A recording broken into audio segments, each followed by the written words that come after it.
Silence your cell phones. This morning, we're going to have an invocation offered by Pastor Cliff Daly. There you are. Not yet. And from the Executive Ministries Director from the Flatiron Church in Santan Valley. And after that, we'll have the Pledge of Allegiance by Supervisor Miller, because he looks willing and able. And those who wish to participate, please stand.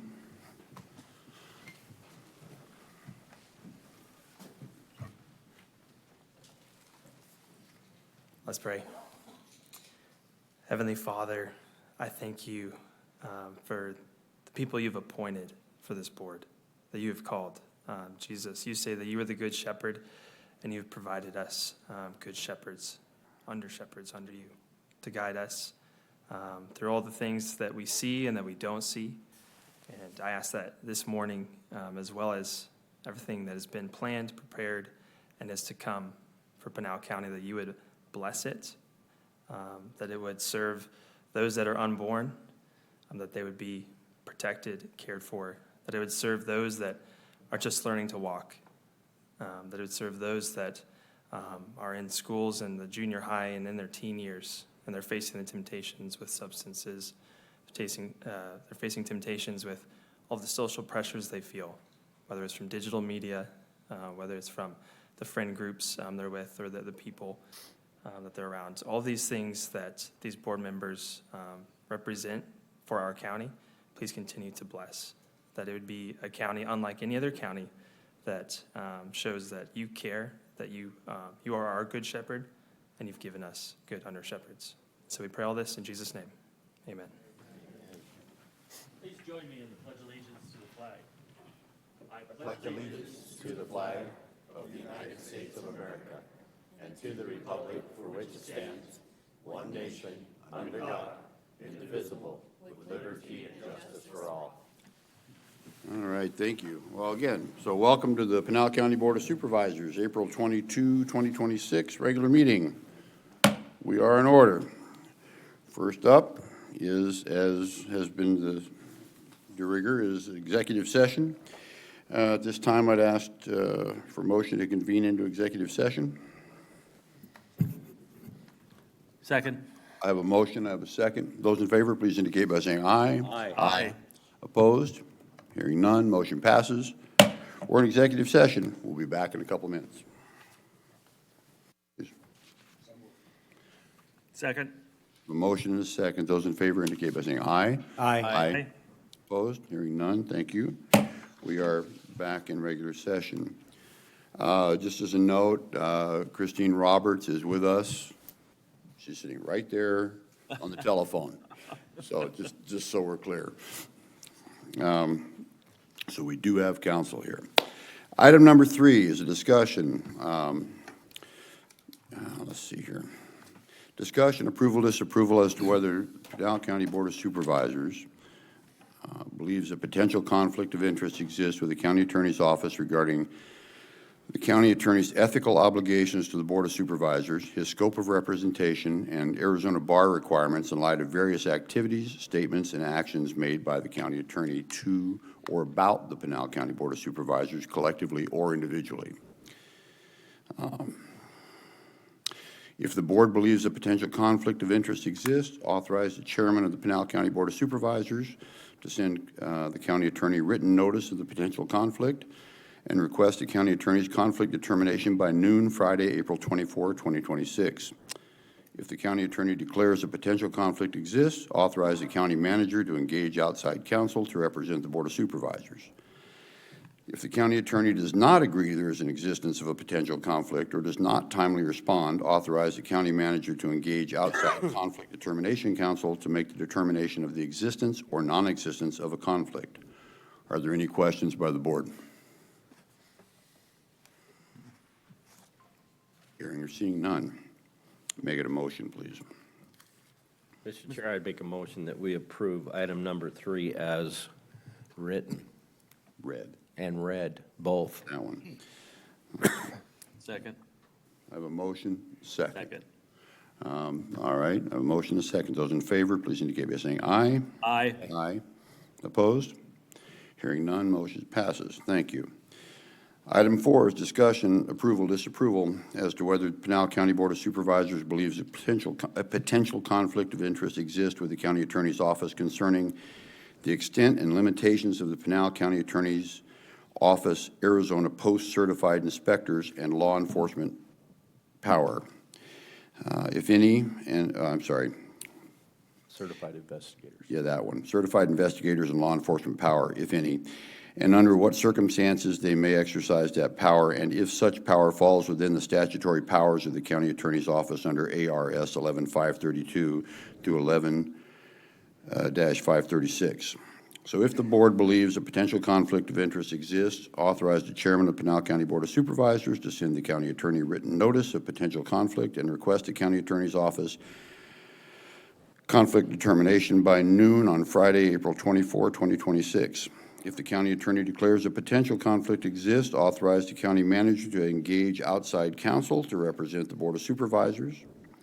If the county attorney does not agree there is an existence of a potential conflict or does not timely respond, authorize the county manager to engage outside conflict determination counsel to make the determination of the existence or non-existence of a conflict.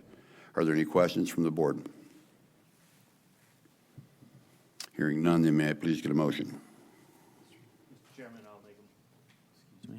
Mr. Chairman, I'll make a motion to approve item 4 as read. Thank you. And I have a motion. Is there a second? Second. Motion and a second. Those in favor, please indicate by saying aye. Aye. Opposed? Hearing none, motion passes. Thank you. Now, number 5, we have the county manager's report. Mr. Liu, what have you got for us today? Thank you. Good morning, Mr. Chairman. First, just wanted to give an update on our second summer internship program that Pinal County is hosting.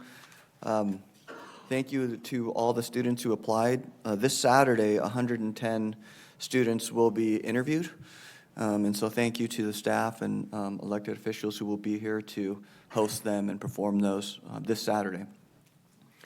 And then second, we are going through a Title III subdivision ordinance update, and it's something that hasn't been updated since 2006.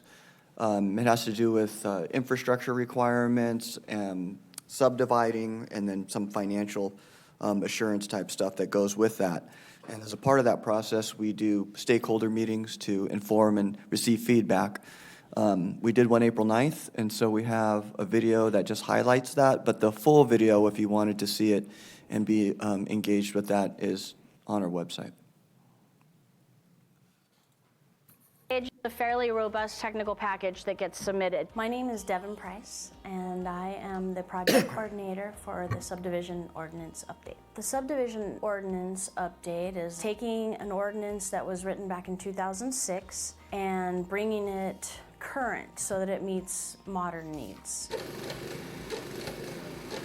The subdivision ordinance is mostly used by developers that develop large parcels into many homes. It's not for your single-family residential lots. It's for the developers that are creating these large developments. The third stage is the final plat. This procedure takes you all the way from a pre-application meeting through the tentative plat stage to eventually your final plat approval, the assurances involved, the infrastructure plans, on-sites, off-sites, and then it goes into the actual build and the permits involved with the build until the very end when the bonds are released and your subdivision is built. While it specifically regulates the developers that are building, it actually affects the neighboring communities as well, because when something's going in right next door, it matters. It's going to affect traffic, it's going to affect the roads, and it's going to affect drainage. So all of these things need to be taken into consideration and reviewed so that we can ensure that there's no adverse impact and what's being developed meets all of the current standards. What this is not actually about is zoning.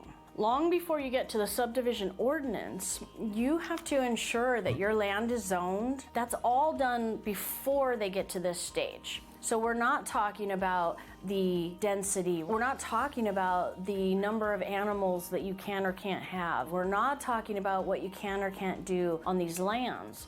When you get to this stage, this is a procedure that you're gonna go through to create that subdivision after the land entitlements are in place. I would appeal to you to keep that in the ordinance. We really want to try and do it right. We're going to meet with the public so we can hear what's working and what's not working before we write the draft, before we put pen to paper. What are the changes that we want to look for and try to address? The most important part of this process right now is going to be the feedback that we receive. We're available. You can reach us. Please submit your comments, and we really want to find out from them what's working and what's not working, and what are the changes that we can make that make sense to make to bring us all together onto the same page.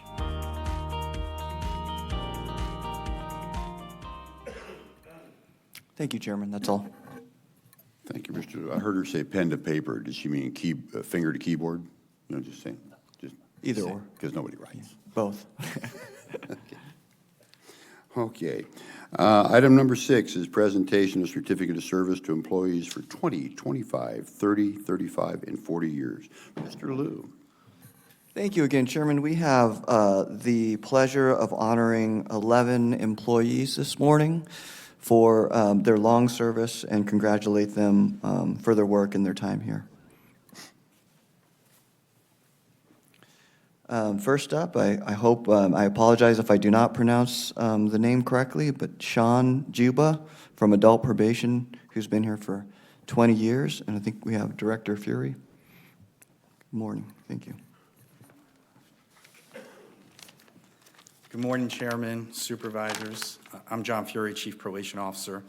I want to thank you guys for the opportunity to recognize Sean for his 20 years of service today. Over Sean's 20 years, he has worked out of our Casa Grande, Apache Junction, and Florence office, and he's had several assignments to include out-of-county supervision, supervising sex offender population, and also standard supervision. Sean and I live pretty close to each other. This is the third person that I've honored here that I've carpooled with. So Sean, I've also carpooled with. And I've never... Be nice to him, right? I never won a gift card for that, by the way. So, but I remember one time, Sean was driving and closed my eyes a little bit on the way to work, and all of a sudden, a major swerve happened. Opened my eyes very quickly and said, "Sean, what just happened?" And Sean said, "I almost hit a bird." So I was like, "Sean, hit the bird." But that story sums up who Sean is. He is definitely the guy who chooses not to hit the bird. He's extremely thoughtful, caring, and brings that into the way he supervises people on probation. Sean helps people be successful members of our community. I think about in 20 years, Sean probably averages 70 people every month on his caseload, how many people's lives he's touched and affected. But as great of a PO that Sean is, I can say he's even better husband and father. We both have his only child and my first child are very close in age, and I remember getting to see Sean at birthday parties growing up, and the love that he has in his family, being a great husband and great father. Sean makes us a better department, and we're lucky to have him, and I just want to thank you for all your contributions over the years. Thank you. Mm-hmm.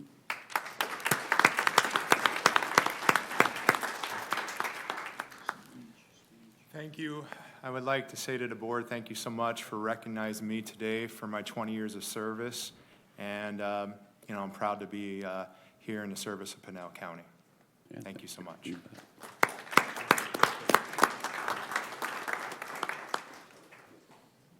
Yeah, don't go anywhere, everybody, because we will be taking pictures at the end somehow or another. We'll figure it out. Next, we're going to move to Ashley Kendall, who has been here for 20 years with the Clerk of the Court's office. And Ms. Padilla, good morning.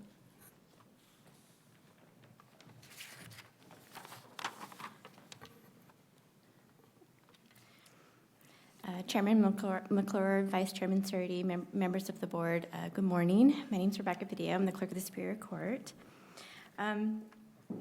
It's my privilege today to recognize Ashley for 20 years of dedicated service with the Clerk of the Superior Court's office.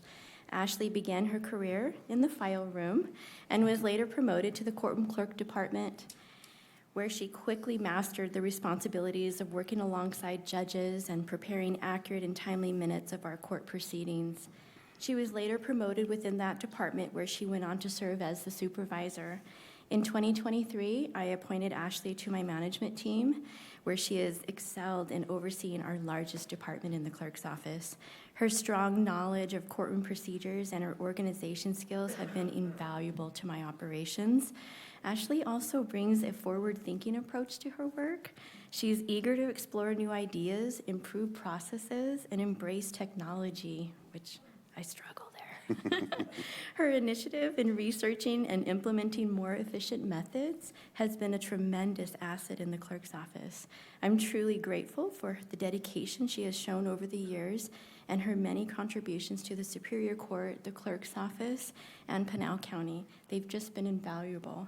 I'm very proud to recognize her today. Congratulations, Ashley.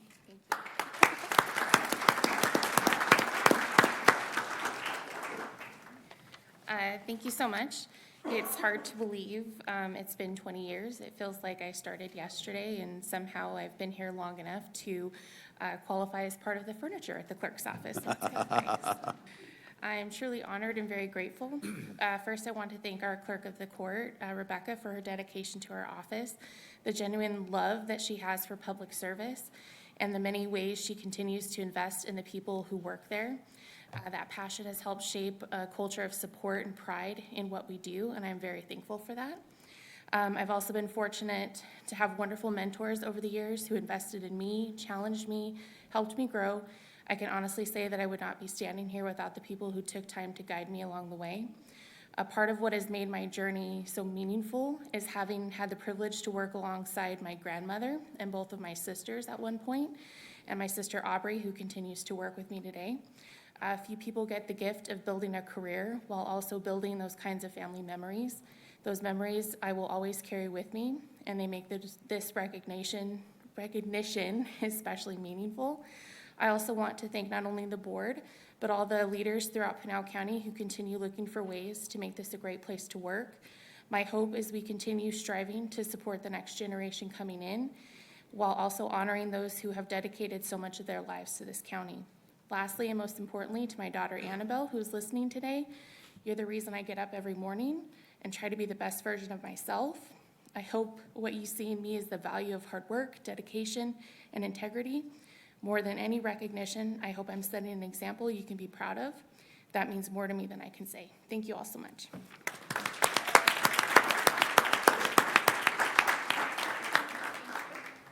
Is Annabelle watching, by the way? Well, wave to her. You're on the camera. That is super awesome. That LeBron and Bronny have nothing on you.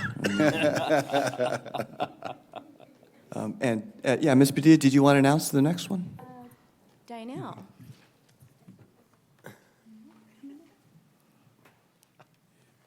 I just have to say, for waving at my grandkids were watching one day when they were at my house, and so my granddaughter's 5, she was watching the TV, and I said, "Hi, kids," and she's, "Oh, Grandpa said hi." It was very exciting. So, you got to do that for the kids.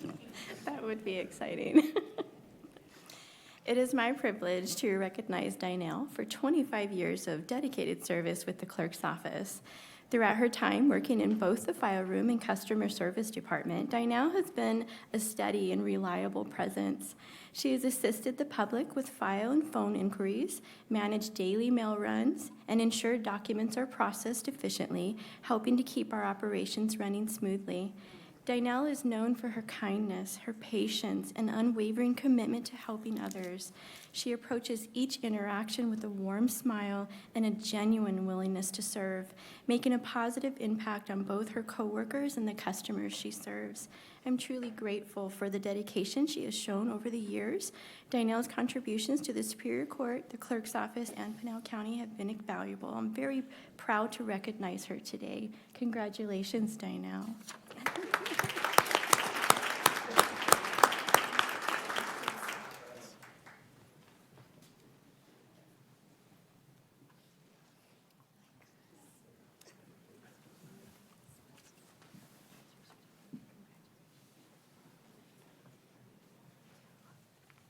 Thank you.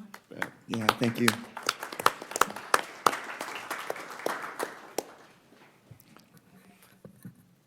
Next, I have a note that Joanna Sanchez is not present with us. If she's not, still want to thank her for her 20 years of service. She is an administrative specialist senior in the county attorney's office. So thank you, Joanna Sanchez, and congratulations.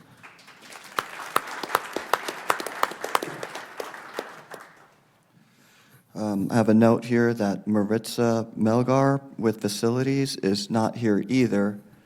Do not see her, but so thank you, Maritza, for your 20 years of service.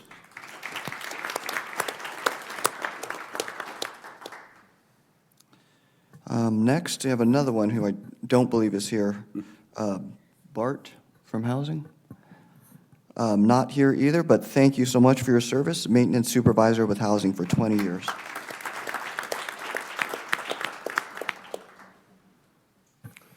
Next, I believe Becky Jones is here. I'm hoping she's here. She's been with Public Health for 35 years. Inventory specialist.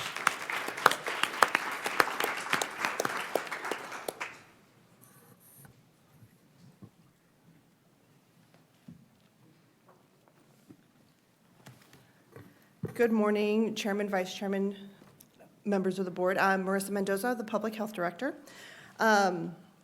I've worked with Becky my whole career, obviously, since she's been here longer than I have. Becky actually followed in her mom's footsteps, her mom's public health footsteps. Her mom used to work for the WIC program, and then she retired after 30 years. So we've gotten Becky a little bit longer, which I'm very grateful for. When Becky first started with public health, things were much different. We had one administrative office, and we had a few little clinics, which were not as nice as our buildings are now.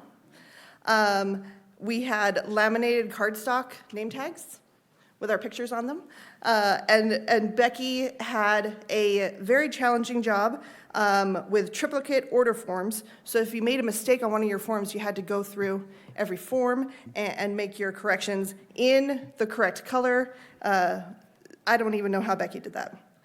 But from that challenging time, Becky has really taken on all of the sourcing, the warehouse management, vaccine, temperature control, and making sure that all of public health has what they need to get their jobs done.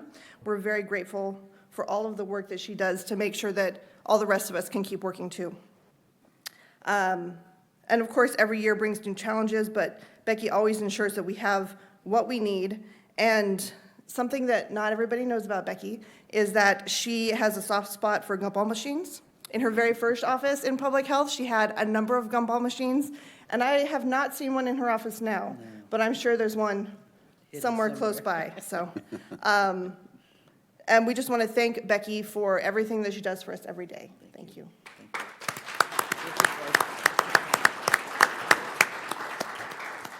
Excuse me, Ms. Jones, you have 35 more years available? Sure. Thank you. That's on tape now. It's on record.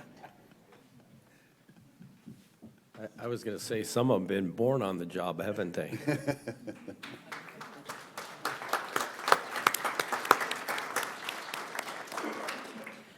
We're also honoring Joanne Mahalik from the public health team. She's not here today. She wasn't able to be here.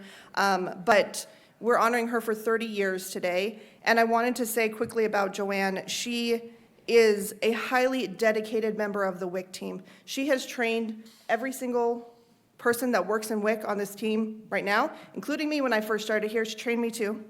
And she's so good at her job that she was asked by the Arizona Department of Health Services WIC team to come and train other WIC teams. So she's been across the country, across the world, training other people how to do WIC. So we just want to say thank you, Joanne. We appreciate you, and we hope you stay 30 more years too. Thank you.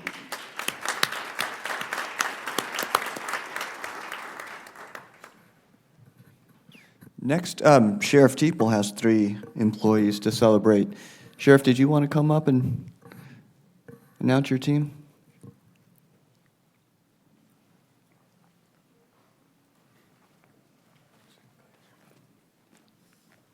Mr. Chairman, Vice Chairman, members of the board, Pinal County, As you guys have noticed the last several meetings, Chief Hoyos takes a real pride in the employees that he supervises, and he likes to come up here and give them the dignity they deserve by reading their speeches. Unfortunately, Chief Hoyos is currently at home dealing with a medical issue, and I ask you to keep him in his thoughts and prayers. Captain Cameron Williams, always ready for any assignment, volunteered to read for them. He was not voluntold, and I appreciate that. Come on up. Captain Cameron Williams of Pinal County Jail. Good morning, Chairman McClure and Vice Chairman Surtee, members of the board, honored guests, and citizens of Pinal. Today, we proudly recognize and sincerely thank Diana Montillo, badge number 666. Now, the rumor was back in the days that the sheriff's office said, hey, do you want to skip this number? And she said, nope, I'll take it. So let us pray. For her 30 years of outstanding and dedicated service as an administrative clerk with the Pinal County Sheriff's Office inside the Pinal County Jail. Let it be known, Diana has served at 2 different county jail facilities over time. The old jail built in '96 and currently the new jail in 2006. Throughout her distinguished career, she has played an essential role in the efficient coordination of monitoring and scheduling of inmate court calendar, file preparations of inmates being released from custody and/or to other agencies. She also records statistical data of inmates incarcerated. Example, AZDOC billing, entering court minute entry data into our jail management system. And along with these administrative duties, Diana still manages to supervise 7 other sheriff's office records techs. Just to give everyone an idea of numbers that Diana and her unit are responsible for, average inmates going to court is approximately 12,960 a year. Preparation of releases, fiscal year 24-25 was 9,129. Diana's expertise in helping the intake supervisors in preparation of releases, her professionalism, attention to detail, and unwavering commitment to justice and public service have been instrumental in supporting both the Pinal County Jail and the broader judicial system. Currently, Diana is waiting word to take her career to its final step, and she has tested and has been offered administrative manager for the Sheriff's Office Adult Detention Center. Diane, it's been an honor to witness your commitment, and we're truly grateful for everything you've given over the years. Again, thank you for your 30 years of service to the Pinal County Sheriff's Office Adult Detention Center. Congratulations.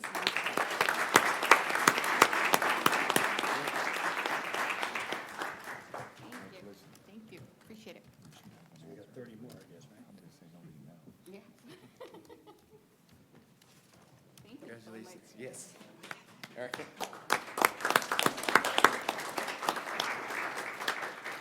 Okay, next we have Melissa Jones.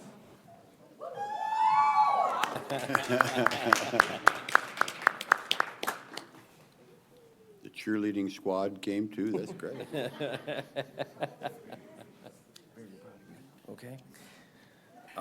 On behalf of the administration and the employees of the Pinal County Sheriff's Office, we want to take a moment to recognize Melissa Jones and celebrate with her on reaching this exceptional milestone. 20 years of dedicated service in the line of work should not be taken lightly. It requires you to possess a strong work ethic, be open-minded to the needs of others, and demands that treat everyone with dignity and respect. For 2 decades, Melissa Jones has done just that in her performance of her duties and is both loved and respected by her co-workers and supervisors.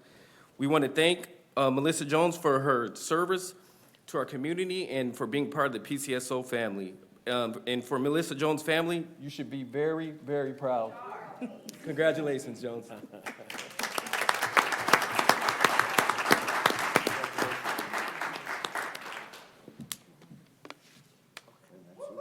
at that. Man, look at a press conference back there. Look at those phones. Yeah.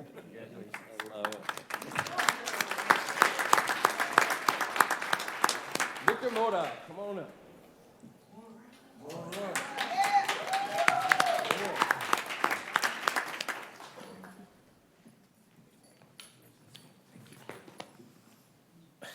On behalf of the administration and the employees of the Pinal County Sheriff's Office Adult Detention Center, we want to take a moment to recognize Victor Moore and celebrate with him on reaching this exceptional milestone. For 2 decades, Victor has served his community and agency in various roles, to include the following: 14 years as a field training officer, all while maintaining his general instructor and train-the-trainer certifications. He has impacted everyone from seasoned laterals to new cadets who are just starting out. Victor has worked with everything from low custody to high max inmates to ICE detainees and U.S. Marshals. He is currently assigned to the Transportation Unit, working directly with statewide agencies and other local courts. Officer Moore is what we refer to as an informal leader. He may not want the rank or the title, but he's been a voice for both his peers and supervisors when needed.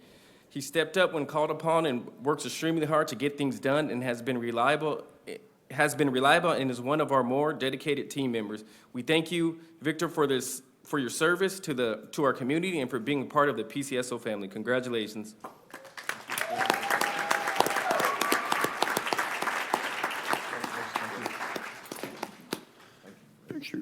Picture time. Everybody that has a picture, come down and get a picture here in just a second.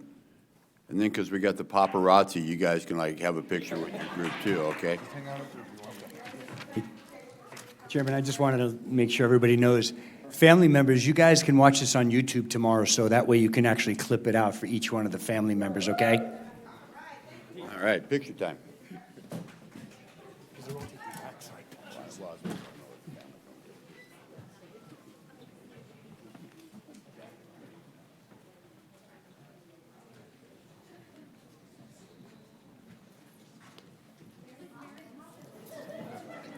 Good, how are you?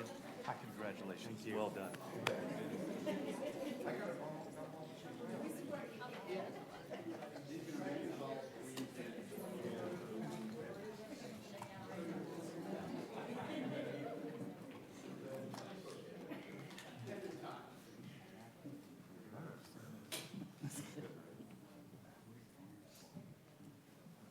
Okay, we're gonna switch just a little bit.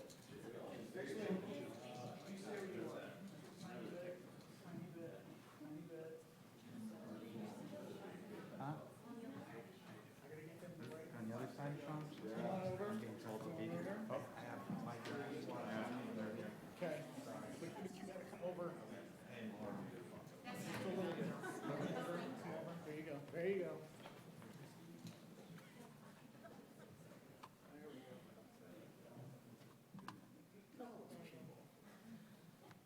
Stand by.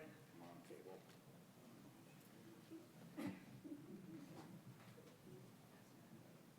Okay.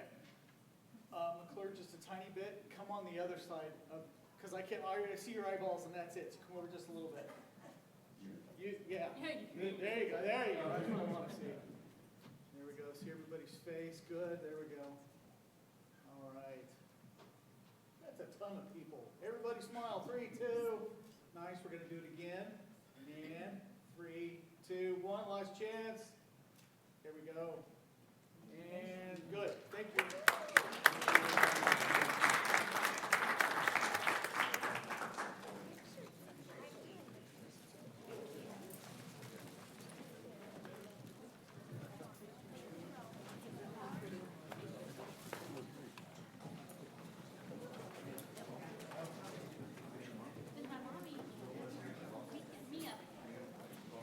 You okay? Huh? You handling it? Yeah, we're surviving. Okay.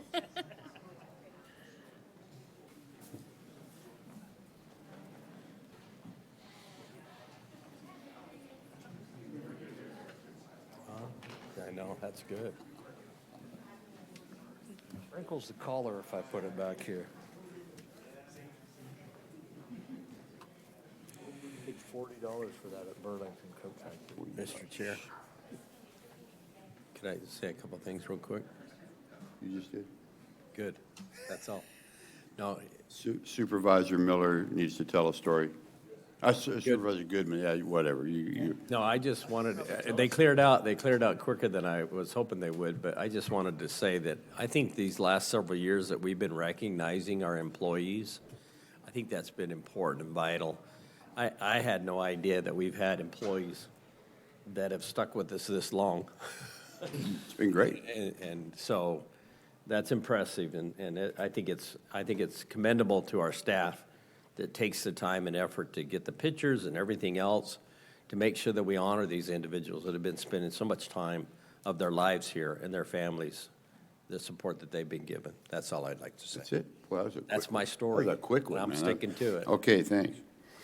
All right, item number 7, supervisor district updates. And I think we'll just start with Supervisor Vidiello. Thank you, Chairman. I guess I'll start off with the Ralston Road video. This was a bridge that was supposed to take a year, and the crew, Sunland Construction, did it in 9 months instead of a year, which was awesome. This was a very public safety issue. This would flood out, cars would wash off, but you'll get to see it, and I'm very proud of staff for taking care of this really quick, considering that it was probably supposed to be a year job. So you'll see the video. 2, 1. We are standing on the Ralston Road Bridge, the Vico Wash. This is huge. This has been about 7 years from the conception of it, and then it went into progress about a year and a half ago, and then they started building July 7th of 2025. We shut it down, and here we are, April 2nd of 26, and we're ready to drive over it. The original plan for this is a 12-month-long job. To get this open earlier than we thought at the 9-month mark, we are very happy. Everybody was involved. There was a team of people that put this together to make sure it was done quickly, efficiently, and under budget.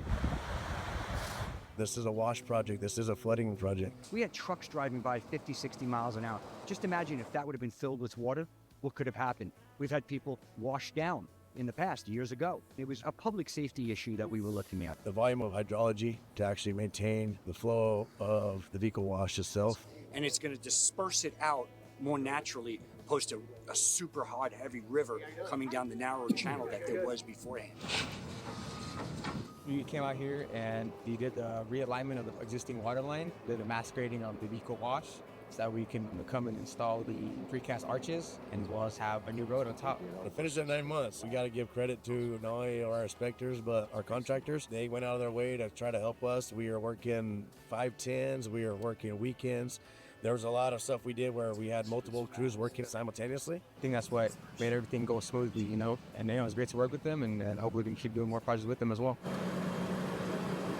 What you stand behind me is a major structure. This is an actual bridge. They're all precast arch units. As far as building the precast arches, that's something new for us. There's 4 barrels. There was actually 104 individual arch sections. So as Sunland was out here pouring the foundations, we were prefabricating them at our precaster down in Tucson, and then we were able to deliver them so that 120 trucks that came in were able to be sat and placed in 6 days. And I think it was great for us to kind of expand what we do and just keep doing great things.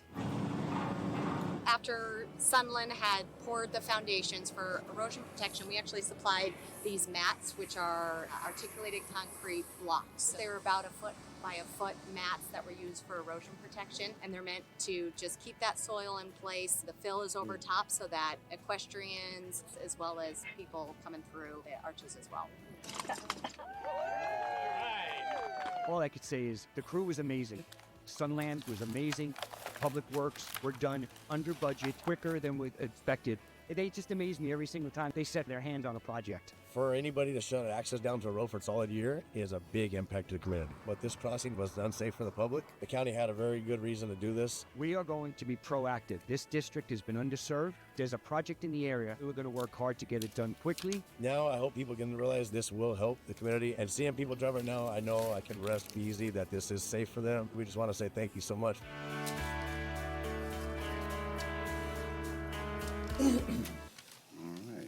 So again, I want to thank staff and Sunland for getting it done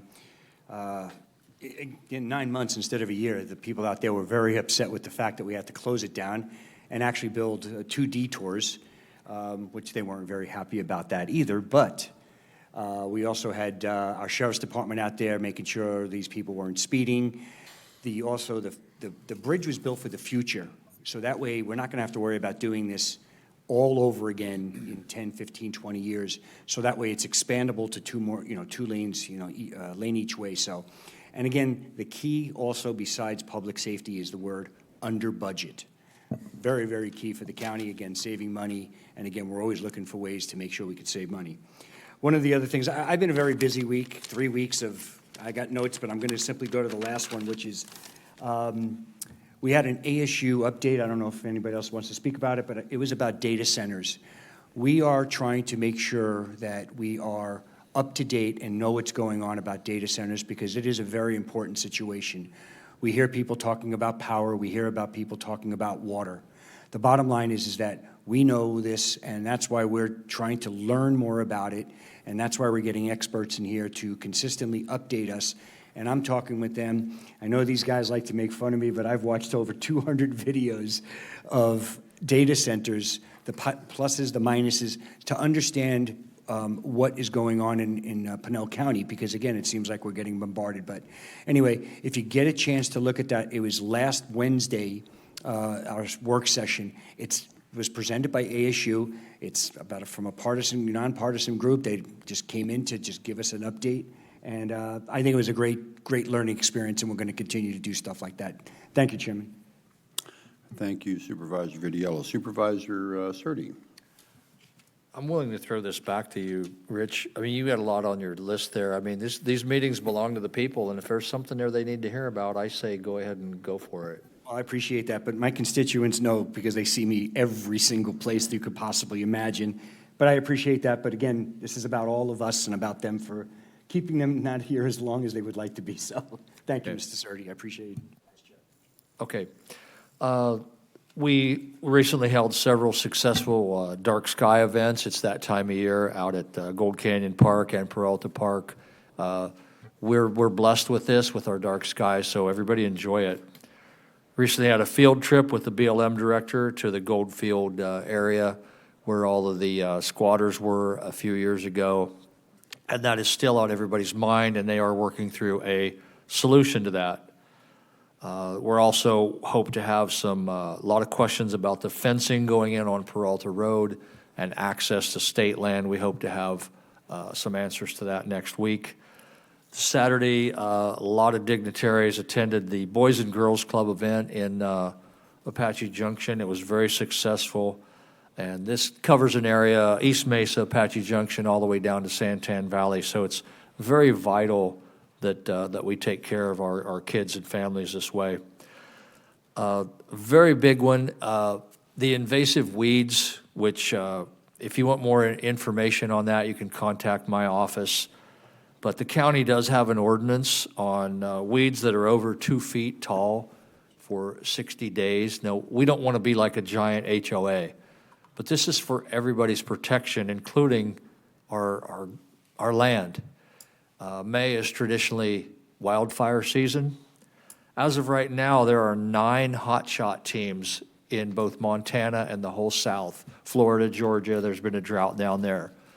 So these people get stretched really far. We don't want to have to use them here. So let's keep the weeds down now so that we don't have to go to this. Let's have a season with no fires. And you probably saw that one started down in Cochise County. So no rain in the forecast. So let's everybody be careful. Keep your weeds down. You can do your whole street, but if there's one bad neighbor there, let's try to get them all cleaned up as well. Thank you. Thank you, Supervisor Surtee. Supervisor Miller, do you have anything you'd like to talk about? Yeah, thank you, Mr. Chairman. Just, I guess to me and my person, I have been, I've been placed on the WIFA board. Lucky the WIFA board. Lucky Yeah. you. I don't have a lot to do, so anyway, I found something else. No, I feel really good about it because the House of Representatives gets to select a person for that board. It's basically a loan officer in a sense. We review grants and loans from monies that come from the state, and I think even sometimes from the feds. But anyway, I'm honored and humbled to be able to sit on that board and be a part of the solutions in water for Arizona going forward. So I think that's the most notable thing in my district. and I'll have something on number 8. Sounds good. Thank you. Supervisor Goodman. Yes, thank you, Mr. Chair.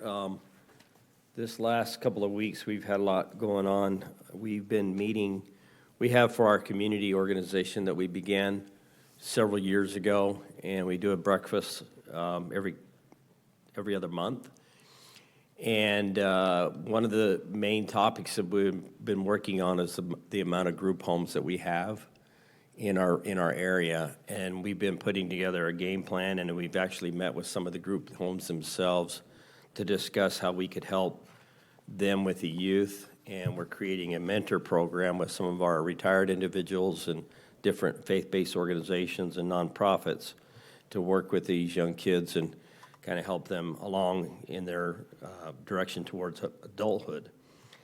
In addition to that, we had, at this last breakfast that we had the workforce come and present to the group, and I've got a video on that. And then we also have a warrant resolution video that, Judge Babu, correct? We've got that? Okay. And then to announce we've got a cleanup coming up on the 24th and 25th. So we've got 3 videos, and then I'm done. Oh, good.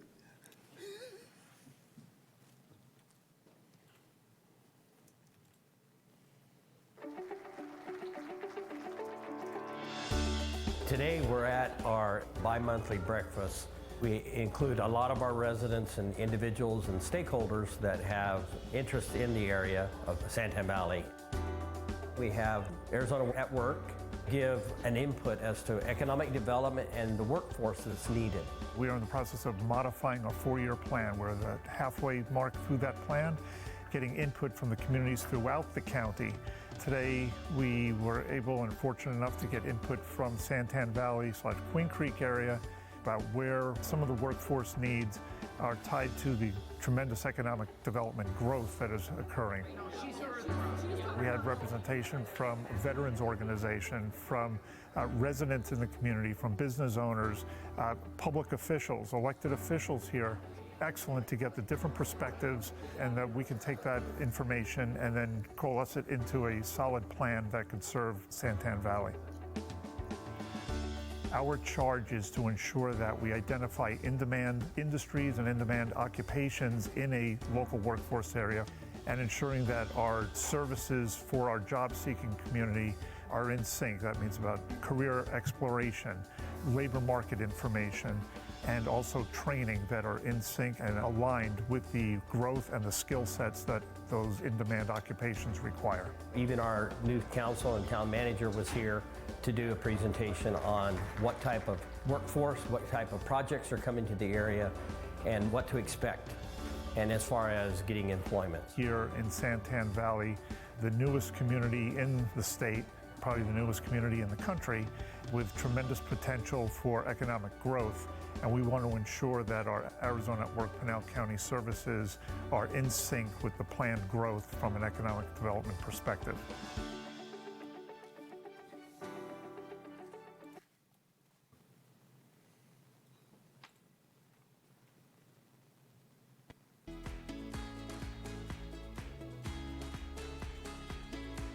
Hey folks, Judge Sean Babu here at the Pioneer Justice Court.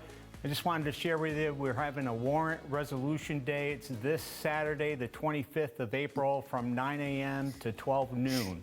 So this is a time where if you have a warrant, right, you're sick of worrying about a police officer or somebody who may stop you at the most inopportune time, and you have a warrant and they're going to take you to jail or tell you, hey, you got to resolve this. We're giving you a chance to do it on a Saturday, right, from 9 a.m. to 12 p.m. this coming Saturday the 25th.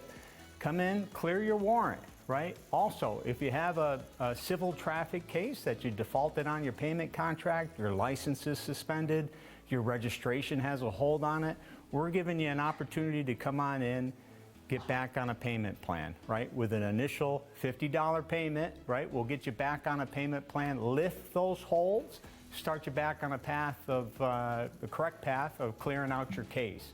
So resolve your warrant, clear the civil traffic, no arrests. Don't worry about police officers being here or somebody going to be here to take you into custody. We're not going to do that. These are only for warrants here out of our Pioneer Justice Court here in Santan Valley. So if you have a warrant somewhere else, I suggest you try to clear that, talk to that court. But come here this Saturday. We'll work with you. We'll get your case back on track. And I hope I see you here on Saturday if you have one of those issues.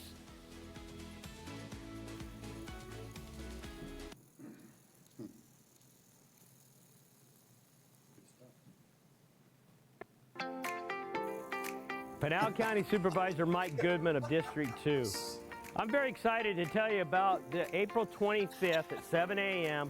We're going to have volunteers meet at my office. We have a lot of different projects that you can come and help us with. We're not just talking about the roads. We're talking about cleaning up your neighborhoods, cleaning up your own home, cleaning up the friends next to you, cleaning up our community as a whole. We're aligning this with the Global Youth Service Day so that we can get families involved, schools involved to help clean up the neighborhoods, to clean up the streets. We have a list of projects that you can sign up for. And so we're inviting you to come on April 25th at 7 a.m. at 31505 North Schneff Road, right here in Santan Valley. So come, help us clean up our neighborhood. A very nice Coke can you picked up, very clean. He was afraid I couldn't pick that up, so that's why he gave, that's why he gave me the wand. But just a side note, when you get done paying your warrant or taking care of your warrant, come on over and help clean up. Yeah. Don't look at me and say that. Okay. Okay, thank you, Supervisor Goodman. Is my video ready? It says it isn't, so I don't. So this last week after our meeting, we had a volunteer appreciation luncheon for all the people on the different commissions and all the people that we appoint to these no-pay jobs that serve the county well for all the things that we do upstairs. So every year we try to treat them to a good lunch and say how much we appreciate them and get together and talk with them. So if we could show that video, please.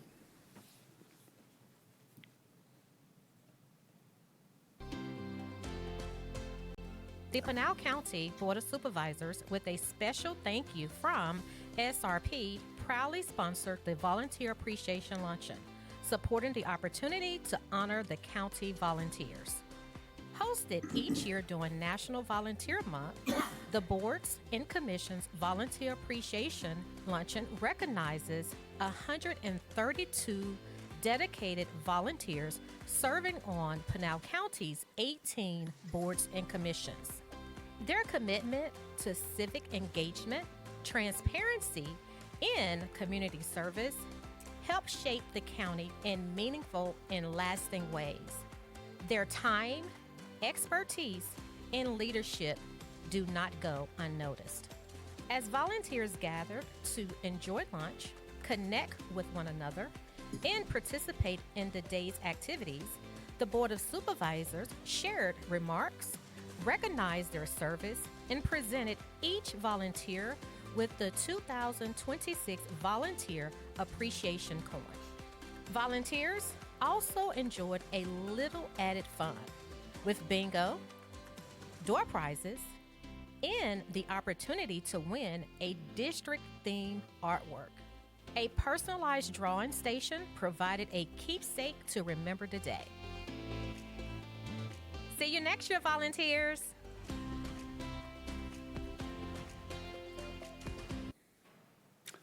We really do appreciate all they do, and I appreciate the clerk of the board's office, because Natasha is the ultimate party giver. She's the one that puts that all together with her crew, so we really appreciate her doing all that. She does a great job. And I don't have anything else going on at the moment. So we'll move on to item number 8, which is discussion and update regarding 2026 Arizona State Legislative Session. And we have Supervisor Miller, and then we've got Ms. Lewis out there. So go ahead, Supervisor. Thank you, Mr. Chairman. A couple of things. There's not much activity because the governor has basically put a moratorium on signing bills until they come up with a budget, which that's a whole nother thing. However, just under the line, right at the last minute, there's a bill, we referenced it as the PICWA bill, Pinal County Water Augmentation Authority. Had little to do with PICWA. It had everything to do with bonding, but Pickwick always sat in this unusual spot where they were told they could bond, but they couldn't bond, kind of deal. So we grabbed some bonding attorneys, and they dove into the statute, and they found all the little places where they could fix that. And we did get that legislation passed. It took 2 years, but we got it passed, and the governor signed it just minutes before she did the moratorium. So, like I said, right under the wire, which is perfect, and it's going to be good for the future of our Pinal County Water Augmentation Authority. I think the big thing, and I think Dana will probably talk about it, the SCR 2001, which if that makes it to the ballot, everybody, man, you have to know the consequences, and it is not good. So I'll let Dana take it from here. Ms. Lewis. Chairman McClure, members of the board, Dana Lewis, on your legislative update. The Arizona 2026 57th Legislature Second Regular Session is in its 101st day. So all of you who follow Arizona legislation knows that we're only supposed to have a 100-day session, so we know we've already gone past that. The deadline for bills to be heard in the second chamber passed, and the last day to hear bills in conference committees was April 17th, so that means anything that's kind of pending, we're holding to see if they're holding them to go to the governor after Mr. Miller has stated the moratorium that she's going to veto anything she gets until she has a budget. The JLBC's Fiscal Advisory Committee did meet on the 16th to provide an update on revenues.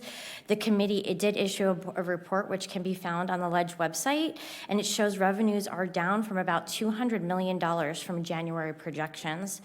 The budget negotiations, we're being told, are continuing to occur, but again, we know the governor issued that press release stating that she will veto anything on her desk without seeing the Republicans' budget plan. Resolutions transmitted to the Arizona Secretary of State as ballot referrals still stands at 3. However, there may be a few more, and we do believe that there are currently petitions out there for citizen initiatives. Bills transmitted to the governor, numbering 109. Of that, 64 have been signed into law, and 45 have been vetoed. Again, to talk about Mr. Miller remarking on the HCR 2001 SCR 1001, we have yet to see amendment language, yet we're being told that there are discussions being held in the background. This bill has many moving political pieces, and we're doing our best to stay on top of any action that's happening. Of course, I present here because of being the vice president of the Arizona Association Counties, but I've had meetings with certain stakeholders. We're still in a political holding space at this time. Questions? Any questions from the board? Supervisor Miller, you have a thought bubble there. Thank you, Mr. Chairman. Not really a question, but I do think for the public and for staff, I know CSA has a series of podcasts now that really dives down into a lot of the things that we do as a county.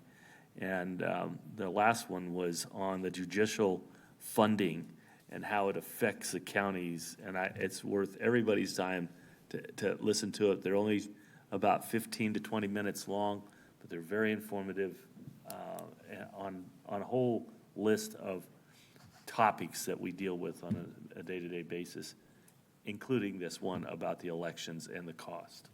So you can find a lot of information there. Thank you. Thank you. Anything else, Ms. Lewis? Don't go away, because I see your name on the next item. So, all right, so if there are no questions, then we'll move on to item 9, update on the Elections Department, County Recorder. Guess who? Chairman McClure, members of the board, Dana Lewis, your county recorder and currently officer in charge of elections. The town of Mammoth is having their election.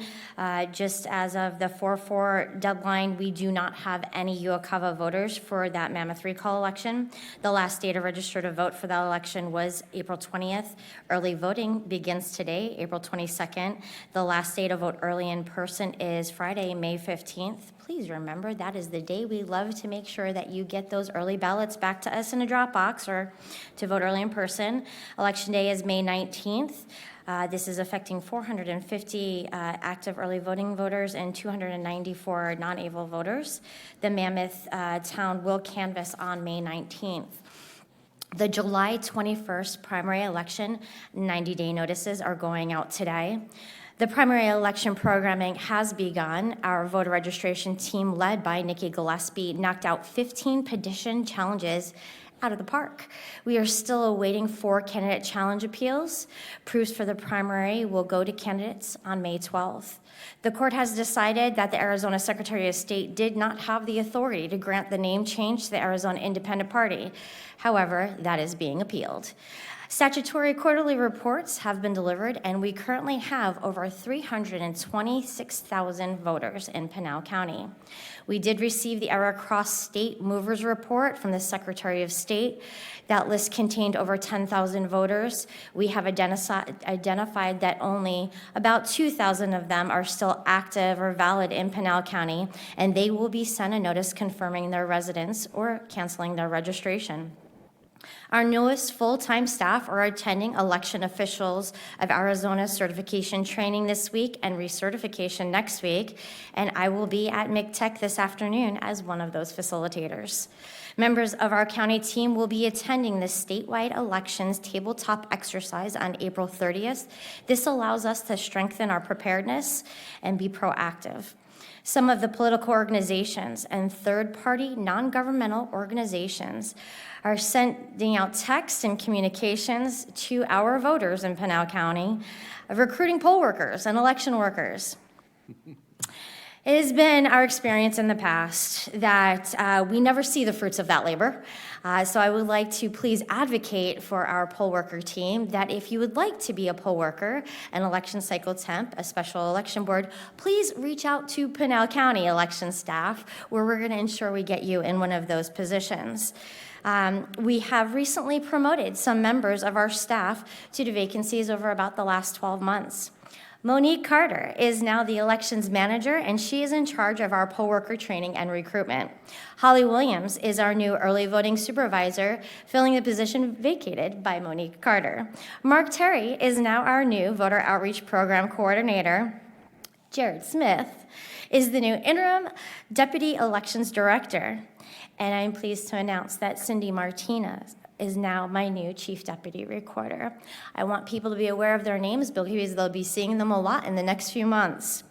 I ask voters, please have a plan of vote in the 2026 elections. Do not wait until the last minute to return your early ballot, and make sure that you are prepared to use one of our drop boxes, vote early in person, or at one of our 5 satellite offices that are strategically placed throughout the county. I can stand for questions, gentlemen. Any questions for Ms. Lewis from the board? Chairman, Ms. Lewis, thank you. Could you explain just a little bit about the independent, this whole thing that's going on? Because I get questions, and I admit even after we spoke about it, I'm still a little confused, but maybe with your expertise, you can help me on this. Chairman McClure, Supervisor Ridiello, members of the board. So for as long as existence, I believe, we have had a group of voters called the independent group. So these are voters that don't affiliate themselves with the Republican, the Democrat, the No Labels, the Green Party, the Libertarians, and then all of the other factions of different political parties that we've historically had in the state of Arizona. We put them in the PND, independent other group. 2 years ago, a group called the No Labels circulated petitions and were able to form as a new political party. This past October, they approached the Secretary of State requesting to change their name to the Arizona Independent Party. This comes with a multitude of problems for election administration, and hence the reason that we followed an amicus brief with the Citizens Clean Election Commission, because it creates confusion for voters across our state. Additionally, they had requested to be an open primary. Primaries are already difficult for voters because we don't caucus in Arizona. That means that if you are not a Republican, Democrat, or a Libertarian, that you have the ability as a PND, independent, or other to request a Republican or Democrat ballot. Now, this party, who is previously known as the No Labels, has changed to be the Arizona Independent Party. That's what the whole hullabaloo was about. Why is this confusing? Well, imagine that you are new to voting. Maybe you're new to Arizona, or maybe this is your first time voting, as an 18 or 20-year-old. And you're like, okay, I'm an independent voter. And now I have signed up to be an active early voting. And I'm going to send you a 90-day notice saying, hey, in 90 days, I'm going to mail you a ballot. I need you to select if you would like to receive a Republican, a Democrat, or now an Arizona Independent Party. Well, if you might be new to this, you might be like, oh, well, I'm an independent voter. I want that ballot. So we're really concerned about the confusion that this could. We understood that there was going to be mass communications from, statewide entities that they were going to be letting people know about these changes. We haven't seen that. We're waiting for the appeal process to work its way through. I believe that citizens of the state of Arizona signed a petition to call themselves the No Labels Party. I'm okay with that. You have seen legislation that unfortunately died on the floor because they were waiting for this appeal process to happen, and you will see legislation in the future.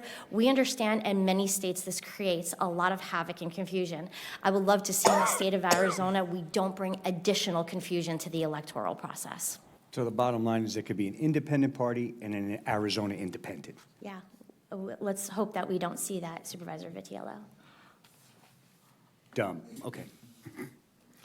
All right, any other questions for Ms. Lewis? Then thank you very much. All right, item number 10, discussion approval, disapproval of a proclamation of the Pinal County Board of Supervisors declaring April 19 through 25, 2026 as National Library Week. We have Ms. Moreno coming and a whole trove of other librarian folk. Good morning. I brought a team. Good morning, Chairman McClure, Vice Chairman Surdy, and members of the board. I'm Gloria Moreno, Library District Director, joined today with some of my team members from the office as well as representatives from some of our libraries. We thank you for your time today. It brings me great joy to bring this item forward for your consideration. National Library Week was established in 1958 as a way to address concerns that Americans were spending more time on radios and television and less time reading. Can you imagine that? Originally developed with the National Book Committee, the first celebration carried the theme, Wake Up and Read, to help motivate the public to support and use their local libraries. Now in its 69th year, the national celebration is as vital as ever, and as time has passed, the themes have changed along the way. This year's theme, Find Your Joy, serves as a reminder that our libraries have something for everyone. Whether you're a longtime patron, a new neighbor, or haven't visited in a while, now is the perfect time to explore Pinal libraries. I would like to recognize the 14 public libraries serving Pinal County, as well as the Central Arizona College network of libraries accessible to our cardholders. This week highlights the essential role these institutions play in our communities, not only as places of learning, but as spaces for connection, opportunity, and access. Each library brings its own unique strengths, priorities, and identity. While the majority operate independently, they are all united by a shared commitment to serving Pinal County communities with dedication and care. Together, their work creates a strong, connected network of service across our county, ensuring that no matter where someone lives, they can access knowledge, resources, and support. The Library District is honored to support their work. Our role is not to direct, but to empower, to provide resources and foster collaboration that help each of them thrive in ways that best reflect their local needs.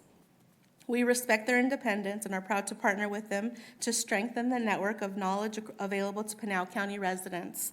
By working together in service of Pinal County, we strengthen not just individual libraries, but the broader network of knowledge and opportunity. I want to thank library staff for the work they do every day and for the impact they make in the lives of those they serve. And now, on your approval, Melissa Cuman and Chip Nieto will read the proclamation. Okay, give us a second. So first, you hold that thought. Sure. May I get a motion, please, on this item? Mr. Chairman, I'll make a motion to approve the proclamation, item 10. as presented. I have a motion. Is there a second? Second. Motion and a second. Those in favor, please indicate by saying aye. Aye. Opposed? Hearing none, motion passes. Thank you. Now, please Thank you. read the proclamation. Good morning. It's very embarrassing for a librarian to be nervous about reading. Well, you're supposed to read silently. You know that. Let's just follow along, it'll be easier. Like Larry said, my name is Melissa Kumin. I'm the branch manager from the Santan Valley Library. By the Pinal County Board of Supervisors Proclamation, National Library Week, April 19th to April 25th, 2026. Whereas libraries spark creativity, fuel imagination, and inspire lifelong learning, offering a space where individuals of all ages can find joy through exploration and discovery. And whereas libraries serve as vibrant community hubs, connecting people with knowledge, technology, and resources while fostering civic engagement, critical thinking, and cultural enrichment. And whereas libraries provide free and equitable access to books, digital tools, and innovative programming, ensuring that all individuals, regardless of background, have support they need to learn, connect, and thrive. And whereas libraries partner with schools, businesses, and organizations to maximize resource, increase efficiency, and expand access to essential services, strengthening the entire community. Good afternoon. I'm Chip Nieto, the librarian, outreach librarian for Pinal County. Whereas libraries empower job seekers, entrepreneurs, and lifelong learners by providing access to resources, training, and opportunities that support career growth and economic success. And whereas libraries empower libraries nurture young minds through story times, programs, and literacy initiatives, fostering curiosity and love of learning that lasts a lifetime. And whereas dedicated librarians and library workers provide welcoming spaces that inspire discovery, collaboration, and creativity for all. And whereas librarians, and library workers across the country are joining together to celebrate National Library Week under the theme, Find Your Joy. Now therefore be it proclaimed by Pinal County Board of Supervisors, April 19th through the 25th, 2026 as National Library Week in Pinal County, Arizona, and encourage all citizens to find their local libraries, explore its resources, and celebrate all the ways that libraries help our communities find joy, proclaimed this 22nd day of April 2026. Thank you. And so hang for a second. It's picture time because I see Kevin with his big mushroom and his camera. So.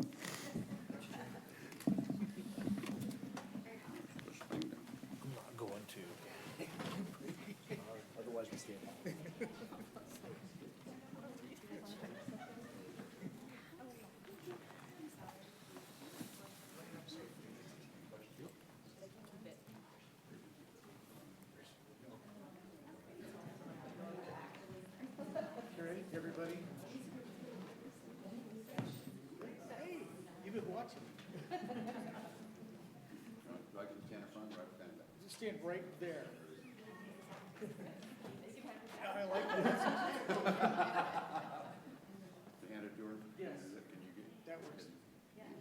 We'll have to move you around. We'll have to move you around. There we go. Okay, ready? I'm gonna move you guys back. Come over here. Both. And there you go. Both of you. Miller, keep your head through right here. There you go. That'll work. That'll work. That'll work. Just a tiny bit. There you go. There you go. Because you were cutting her off. She wants her. Hey. She's gonna slide. All right, here we go. Nice looking group. And 3, 2. We're going to do another one. Big smile, right in the lens. 3, 2. There we go.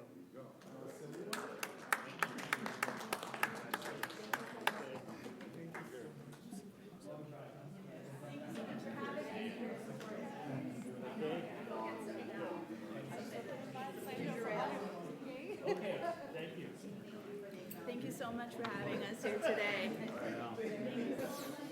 Baby dog. Thank you.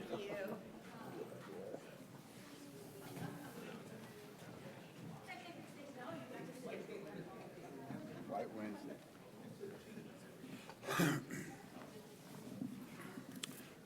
I guess there's another picture. All right. It's going to be one. That brings us to item number 12, discussion approval, disapproval of a proclamation identifying April as Fair Housing Month, to be read into the record by Michelle Ulibarri. And I think I have Ms. Cephas, or not, here to present, but I have you. Okay. Good morning. My name is Michelle Ulibarri, Administrative Specialist and Assistant to Ms. Cephas, since she is not here today. So I will have her speech that she has prepared to present for Fair Housing Month. So thank you for the opportunity to speak today. In this room, we often discuss housing through the lens of zoning, building permits, infrastructure, and tax revenue. These are essential metrics. However, this April, I am asking the board to recognize a metric that cannot be measured by a spreadsheet, which is dignity. April is Fair Housing Month, marking the anniversary of the Fair Housing Act, signed in April 1968. Nevertheless, this isn't about looking back at history, it's about defining who we are today. Fair housing is not merely a legal checkbox, it is the cornerstone of a vibrant, stable, welcoming community. It is the fundamental principle that a person's ability to live in a safe, decent home, to feel secure in their community, should never be limited by their individual characteristics. When we uphold fair housing, we are doing more than following federal law.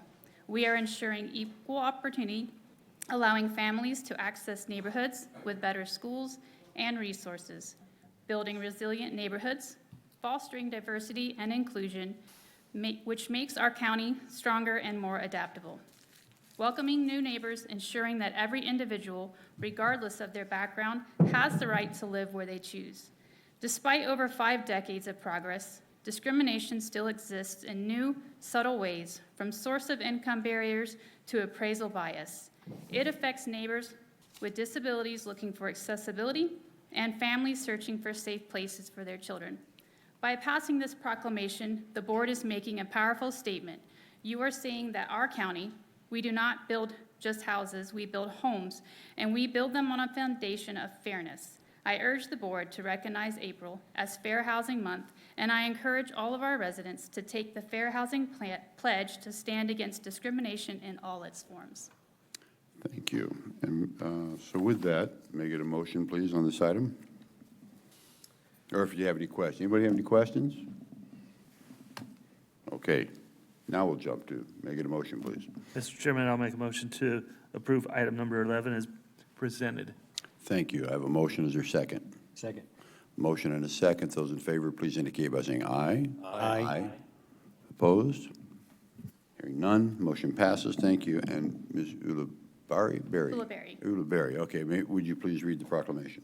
By the Pinal County Board of Supervisors proclamation, Fair Housing Month, April 22nd, 2026. Whereas the Civil Rights Act of 1968, commonly known as the Federal Fair Housing Act, and the Fair Housing Amendments Act of 1988 prohibit discrimination in the sale, rental, leasing, and financing of housing or land to be used for the construction of housing or in the provision of brokerage services on the basis of race, color, religion, sex, disability, familial status, and national origin. And whereas the 1968 and 1988 Federal Fair Housing Acts declare that it is a national policy to ensure equal opportunities in housing, and whereas the month of April has traditionally been designated as Fair Housing Month in the United States. Now therefore be it proclaimed by the Pinal County Board of Supervisors the month of April 2026 as Fair Housing Month in Pinal County, Arizona, and encourage all citizens of the county to comply with and show their support for the letter and spirit of the Fair Housing Act. Proclaim this 22nd day of April 2026. Thank you. And so that you don't run off anywhere, we're going to take a picture so that we know that we've been here. Okay.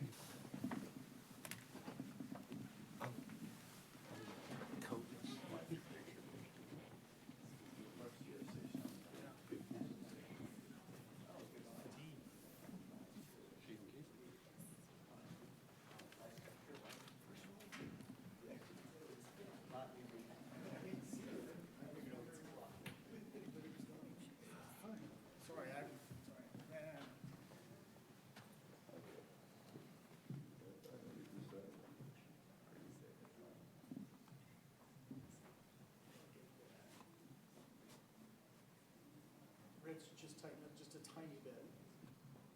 Maybe not that much. There you go. All right, big smile. 3, 2, love it. We're gonna do it again. 3, 2, 1. Awesome.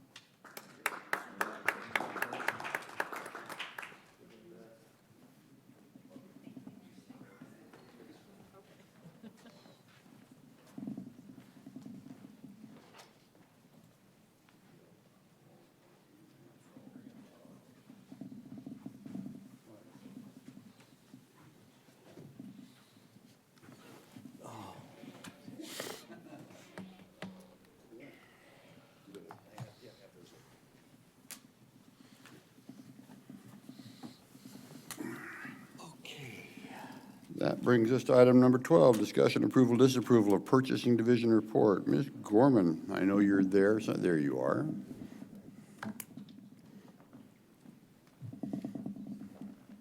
Saw you lurking in the background there, you know. Was. Good morning, Chairman, Vice Chairman, and Board of Supervisors. Tracy Gorman, Purchasing Manager, and this is the Purchasing Division Report for April 22nd, 2026. In this report, the Board is requested to approve 5 contract amendments for SOQ 233828 for the JOC Civil Construction Services. That's going to be to 6 vendors. SOQ 234128 for the JOC Asphalt Maintenance and Repair Services, we're awarding to 5 vendors. RFP 244129 for Inmate Communications. RFP 252731 for Adult Criminal Indigent Legal Services. That's being reawarded to 18 vendors. And RFP 254230 for Indigent Cremation Services. We are requesting the Board approve 2 competition and practical over $100,000 per Procurement Code Section PC1-502. There are 4 cooperative purchasing agreements we would like to notify you of, as they are between $100,000 and $250,000. And lastly, we are seeking approval of 3 cooperative purchase requisitions over $250,000. Any questions? Any questions for Ms. Gorman? Hearing, seeing none. All right, may I get a motion, please, on this item? Mr. Chair, I make a motion to approve item 12, the purchasing report as written. I have a motion. Is there a second? Second. I have a motion and a second. Those in favor, please indicate by saying aye. Aye. Opposed? Hearing none. Well, opposed. Hearing none. Okay, fine. Motion passes. Thank you very much. No, we're not taking a picture video. We're not doing that. Okay. All right. Okay, item 13 is consent items A through AG. All items indicated alphabetically below will be handled by a single vote as part of the consent agenda unless a board member, county manager, or member of the public objects at the time the agenda item is called. I have had a request by Supervisor Miller to pull item E. Are there any other requests from the board? Hearing none. County manager? Members of the public? Ms. Podasky? I'm sorry, could you, I know. Your demure voice, you know, is just so calm. We need to have you. No, I have teacher voice. Z. Z. And AB and AC. Z, AB, and AC. All right. Yep. Do you want me to tell you why? I do want to guess. I don't know. Maybe in a minute. But first, let's just stay there for a second. We'll vote on the first part, and then we'll come back to the pulled items. All right. I'm sorry, AB, which one? It's Z, AB, and AC. All right. And that's it? No other members of the public? Okay. In that case, may I get a motion on this item from consent items A through AG minus E, Z, AB, and AC?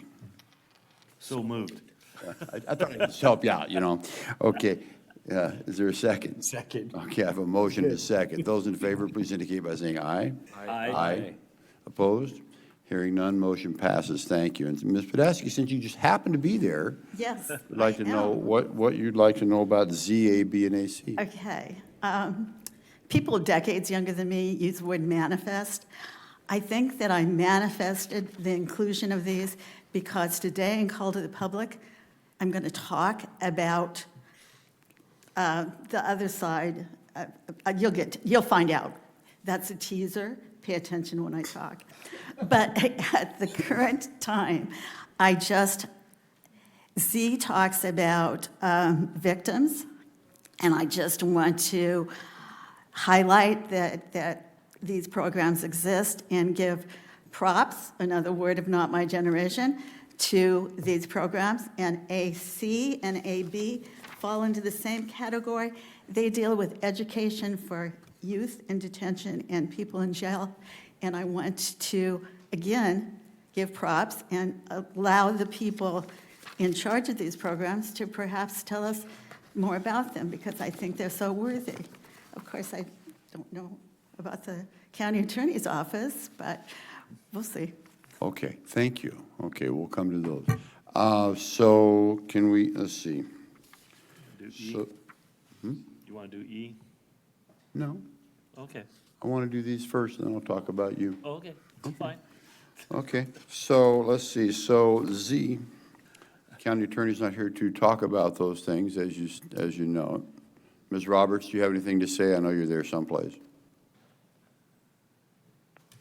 Maybe. Yes, Chairman, I am here. Can you hear me? We can hear you loud and clear, 5 by 5. Yes. What, do you have any, would you like to speak on item Z, or do you feel that you can?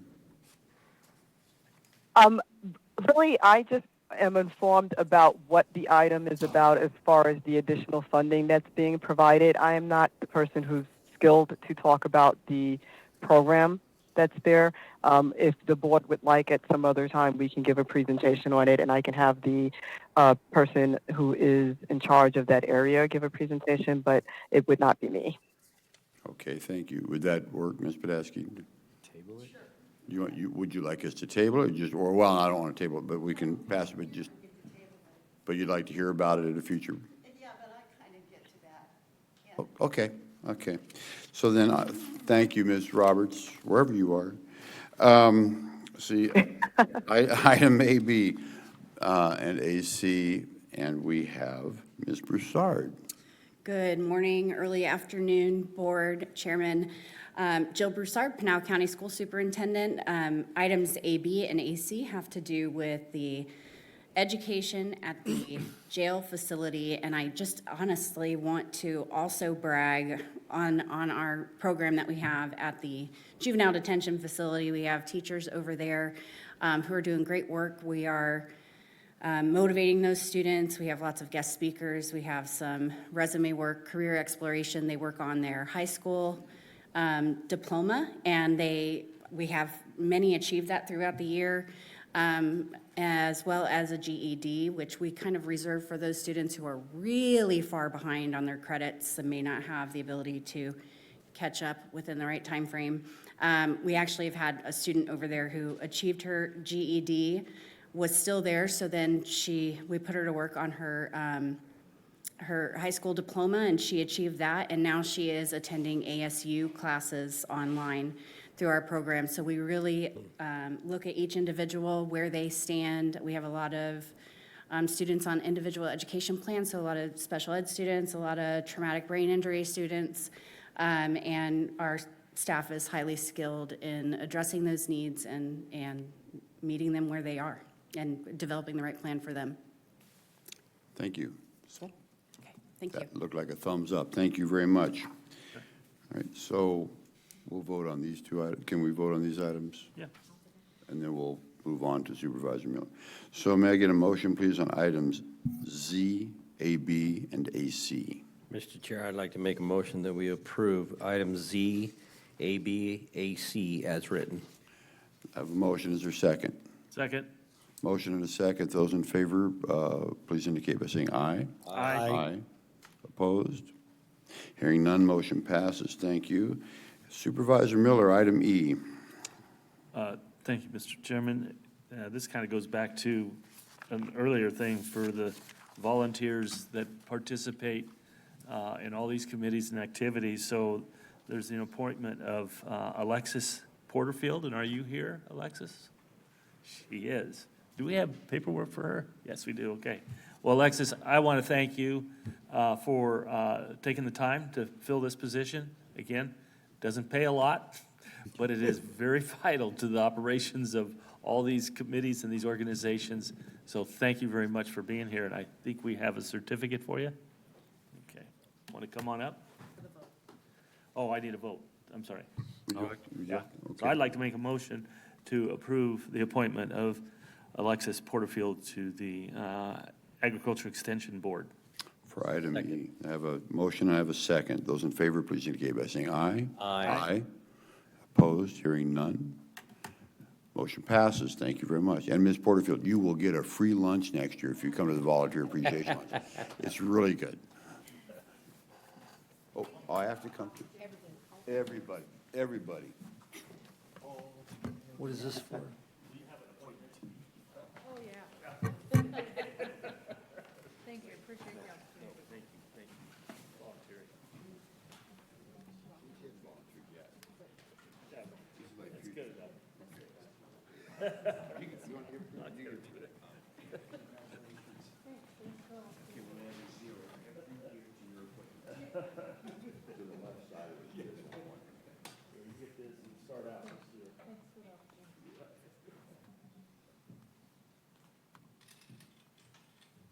You guys are trained pretty well. We're down.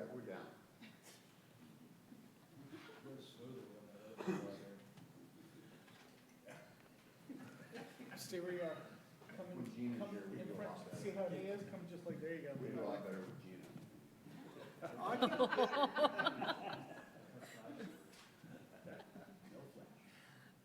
Okay, and nice smile. 3, 2. Love it. We're going to do it again. And 3, 2.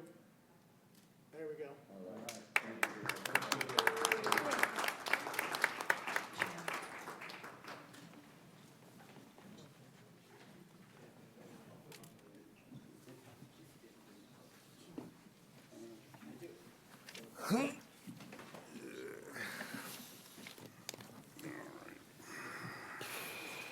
Let's see, that brings us to item 14, which is somewhere down here.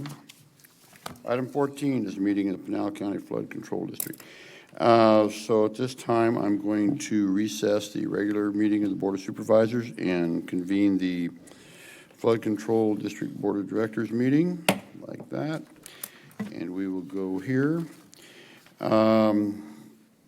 This is, let's see, there are consent items, A through C. All items indicated alphabetically below will be handled by a single vote as part of the consent agenda unless a board member, county manager, or member of the public objects at the time the agenda item is called.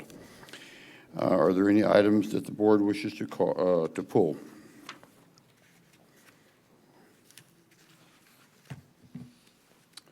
Hearing, seeing none. County manager, members of the public. Hearing, seeing none. May I get a motion, please, for items A through C? Chair, make a motion for item 14, A, B, and C to approve. I have a motion. Is there a second? Second. Motion and a second. Those in favor, please indicate by saying aye. Aye. Aye. Opposed? Hearing none. Motion passes. Thank you very much. I will now adjourn the Flood Control District Board of Directors meeting and convene the Public Health Services District Board meeting.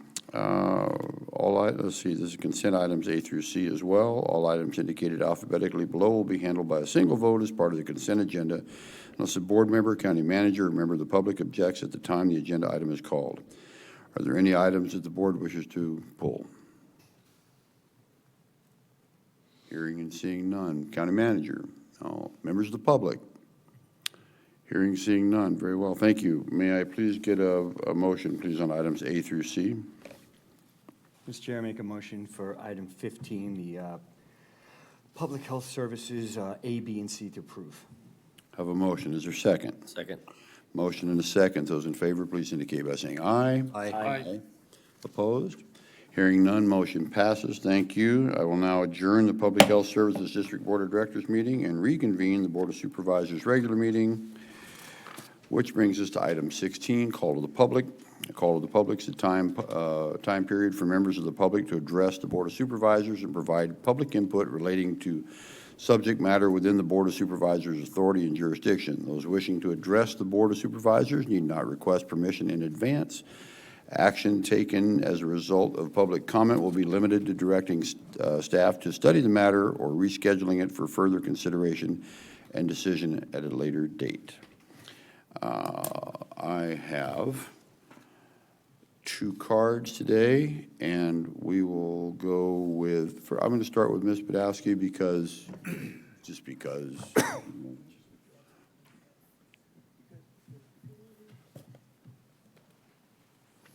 Because I had a teaser. Anyway, Chair McClure and members of the board, my name is Dea Podolsky. I live in unincorporated Pinal County near Lost Dutchman State Park. A few years ago, I attended a meeting where former Sheriff Lamb was a speaker. He arrived late after day patrolling the border by helicopter. His reason was the existential threat of illegal drugs being smuggled into the country. He used a metaphor to make his point that involved a bathtub. He stated the only way to stop a bathtub from overflowing was to turn off the taps. In this metaphor, the water in the tub was the contagion of illegal drug use. Turning off the taps was seizing the drug at the border before they can reach their market. There is another way to keep water from overflowing the tub. One can pull the plug. This addresses the demand side in the supply-demand equation. Decreasing demand can involve education and support, among other methods. I know Pinal County has programs that address decreasing demands. Educate youth in detention, hopefully, has a positive effect on their life. The victims program that we didn't hear about has a positive effect. There are examples. I would request that the county compile a list of the current applicable programs addressing demand and include the information in the county newsletter. I would further suggest that when approving anti-smuggling programs, that consideration be given to ways to decrease demand. I have 2 items I would like to share which speak to the fact that working solely on the supply side of drug and human trafficking cannot compensate for the loss of money and commitment to the demand side. Drug-related deaths in Pinal County grew by 18% in 2025, reaching a total of 124 from 105 in 2024, according to a report citing data from the Pinal County Medical Examiner. The increase in drugs deaths is a national trend that many attribute to the elimination of funding for programs of education and support. A kind of the same thing is happening in the area of domestic violence, and there are programs that the funding is being held up. I firmly believe that to solve a problem most efficiently, you have to turn off the tap and pull the plug. Thank you. Thank you, Ms. Podolsky. Next, I have a card from Mr. Greenslade.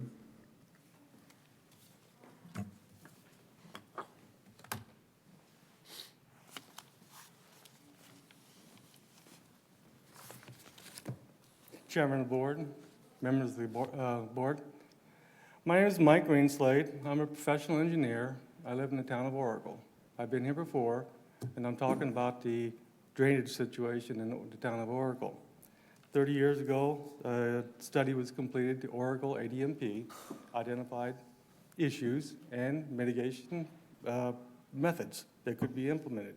And I'm requesting that the Oracle ADMP implementation and follow-up studies be completed as soon as possible and start during this CIP cycle, not the next.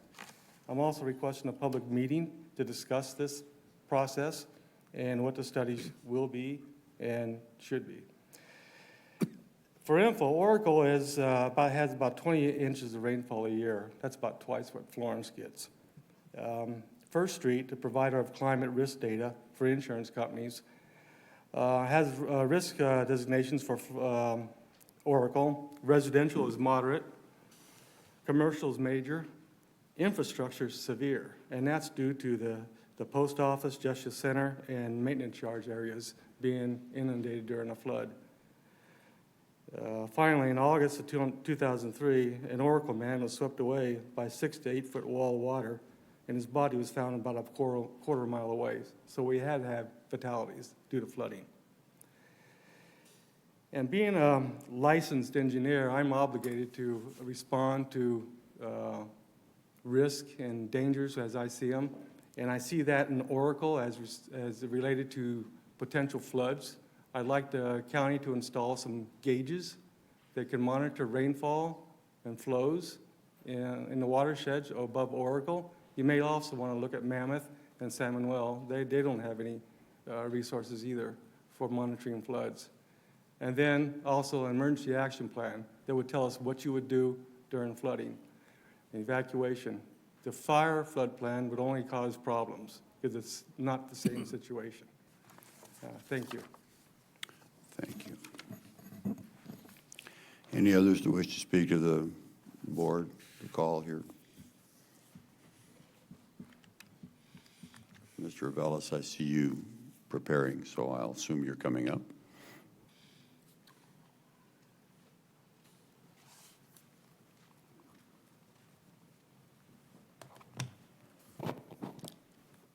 Roberto Ravelis, resident of Gold Canyon.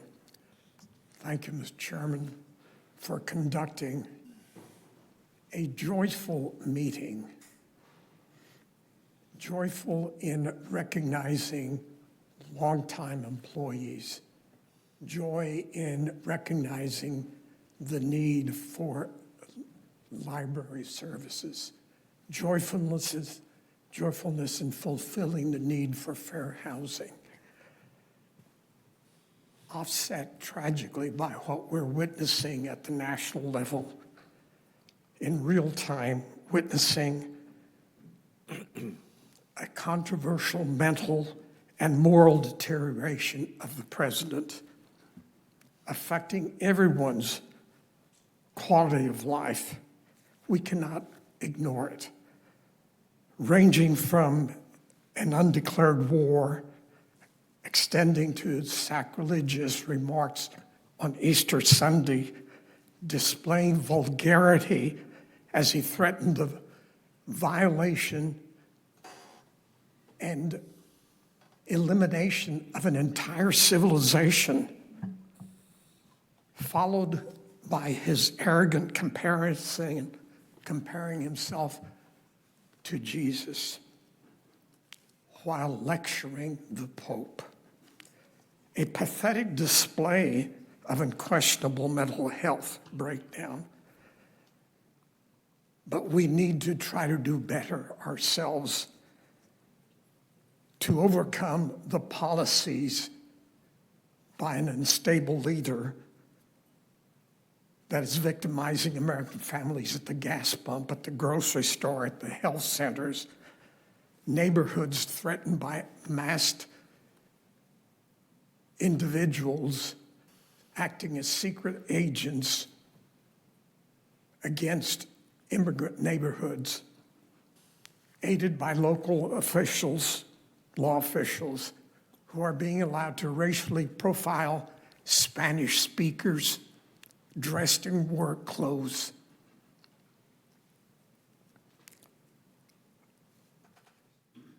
But I'm encouraged by what I've witnessed here, even while this meeting has been ongoing.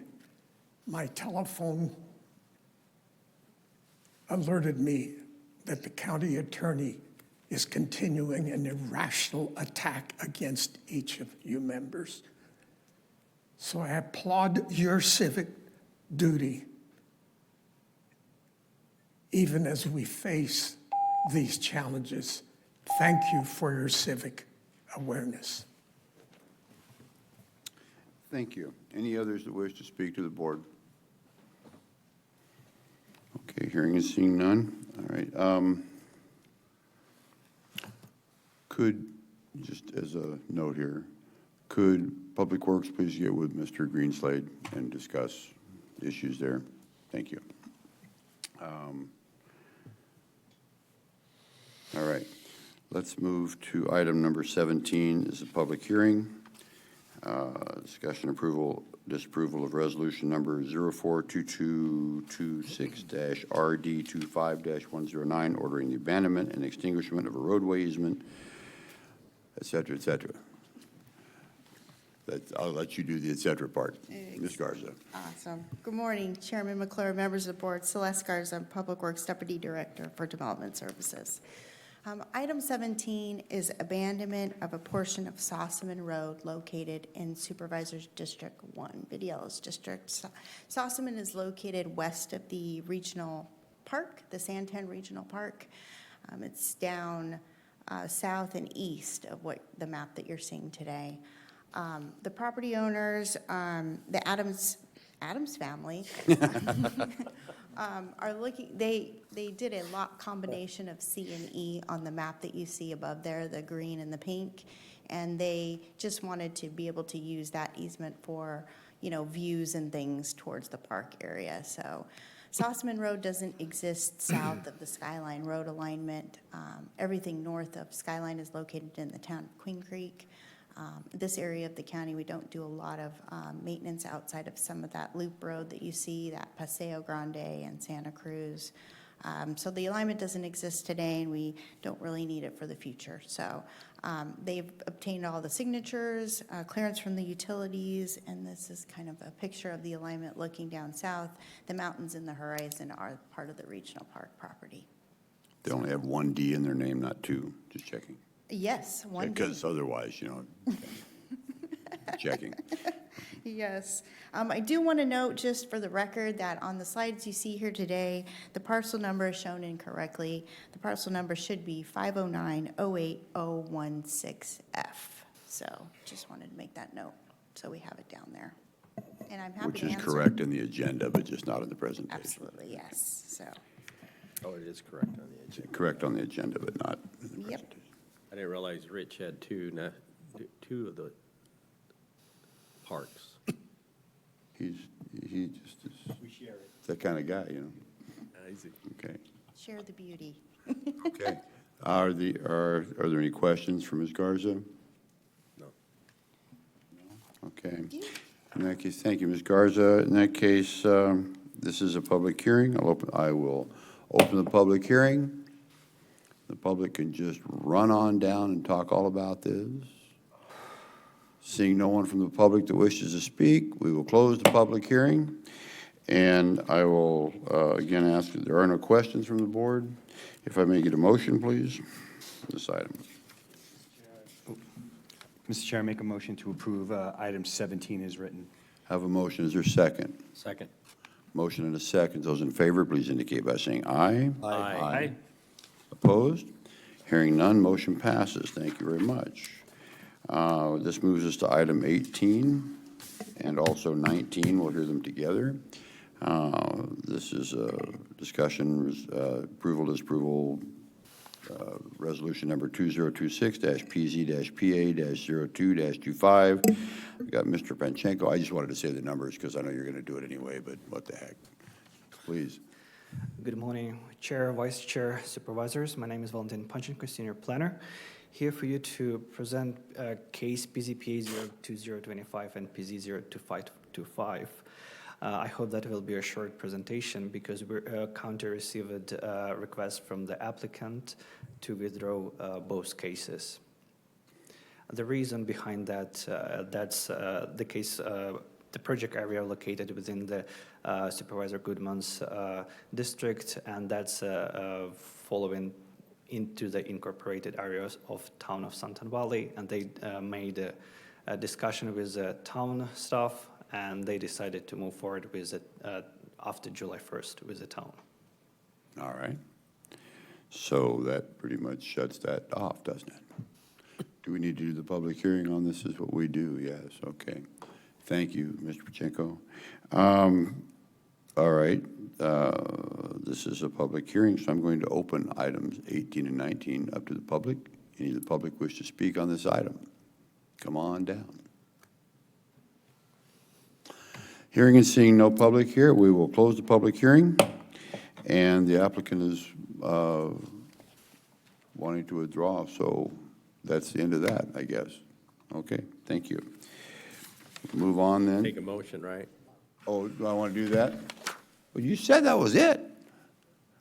I said, is that it? You, you nodded, and I said, okay, it's okay, fine. Fine, we can do that. May I get a motion, please, to acknowledge and accept the applicant's request for withdrawal? Mr. Chair, so moved. I have We a need to do each one of them individually, right? Yes. So item number 18, I make a motion that we acknowledge and accept the applicant's request for withdrawal. Withdraw. Withdraw, not withdraw, Yeah, withdraw. okay, just checking. Okay. I have a motion. Is there a second? Second. I have a motion and a second. Those in favor, please indicate by saying aye. Aye. Opposed? Hearing none. Motion passes. Thank you. Item number 19. Mr. Chair, I make a motion that we acknowledge and accept the applicant's request for withdrawal. Like, not quick draw, withdrawal. Okay, good. Thank you. I have a motion. Is there a second? Second. I have a motion and a second. Those in favor, please indicate by saying aye. Aye. Opposed? Hearing none. Motion passes. Thank you. Thank you, Mr. Pacheco. You're not going anywhere, so are you next? Oh, you are. Look at that. Okay. That opens us up for item 20, 21, and 22. And I'll just let you just talk all about that. Good morning, Chair, Vice Chair, Supervisor again. My name is Valentin Panchko, Senior Planner.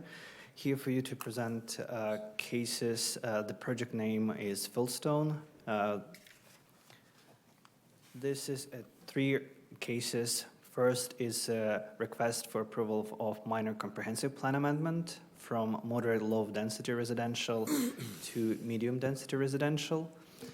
It's also rezone from single residence zone CR3 to single residence zone R7, and a planned area development overlay district amendment, all related to the same acreages, about 141 acres, to accommodate the development for the new single-family master plan community with up to 4 dwelling units per acre density and up to 560 residential lots. That's located northwest corner of the section of East Bella Vista Road and Cooper Road, south of Magma Arizona Railroad, east of town of Santan Valley, and north of town of Florence. The agent, CVL consultants, they are present here today. Here's the general location for the site. That's located within the Vice Chairman Surtees district, district number 5. This is a map for the land use. Currently, the entitlement is up to 3.5 dwelling units. What the applicant asking is to do up to 8 dwelling units per acre. That's regarding the land use. Applicant asking for lower density, but that's entitlement for the new land use. Here's a zoning map. Currently is CR3 with PED already existing. An applicant asking to rezone it to single residence R7 zoning. That R7, that's a new code zoning, and CR3, that's old code zoning, also with PED overlay. This is a general vicinity map. In the middle, you will see the Magma Railroad, and it's south of Magma Railroad. This is aerial map. To the south, you will see already developed subdivision Magma Ranch. And in purple, that's a town of Florence already. Here's some pictures from the site. It's undeveloped as of today, even it's already entitled for the master plan community. Here's some notice signs. So general overview. That site, about 141 acres. Applicant asking for the density around 4 dwelling units per acre for 560 single-family residential units. They're also planning to provide community amenities, recreational facility, and open space corridors along the Magma Railroad. They basically updating the development entitlement provided by the another PED, Ocotillo Verde PED from 2003. Some history. So about that existing entitlements, They got it 20 years ago, and that was entitlement up to 3.5 dwelling units. So they want to update it and make it to 4 dwelling units per acre. Behind that, applicants specified economical need for increasing of the density. Also with the history, I will actually move for this slide for you. So there was a previous case for Bristol Farms proposal a couple years ago with the county with the same agent. That was also the similar request that's exactly to the south of currently proposed site. The request was as similar as current request, R7, with 4 dwelling units per acre. At that point of time, applicant landowner decided to withdraw the case after P&Z. So it was never came for BOS for consideration. Also, about current state, the same consultant agent, they applied for the county for another subdivision north of this current site, just across the Magma Railroad.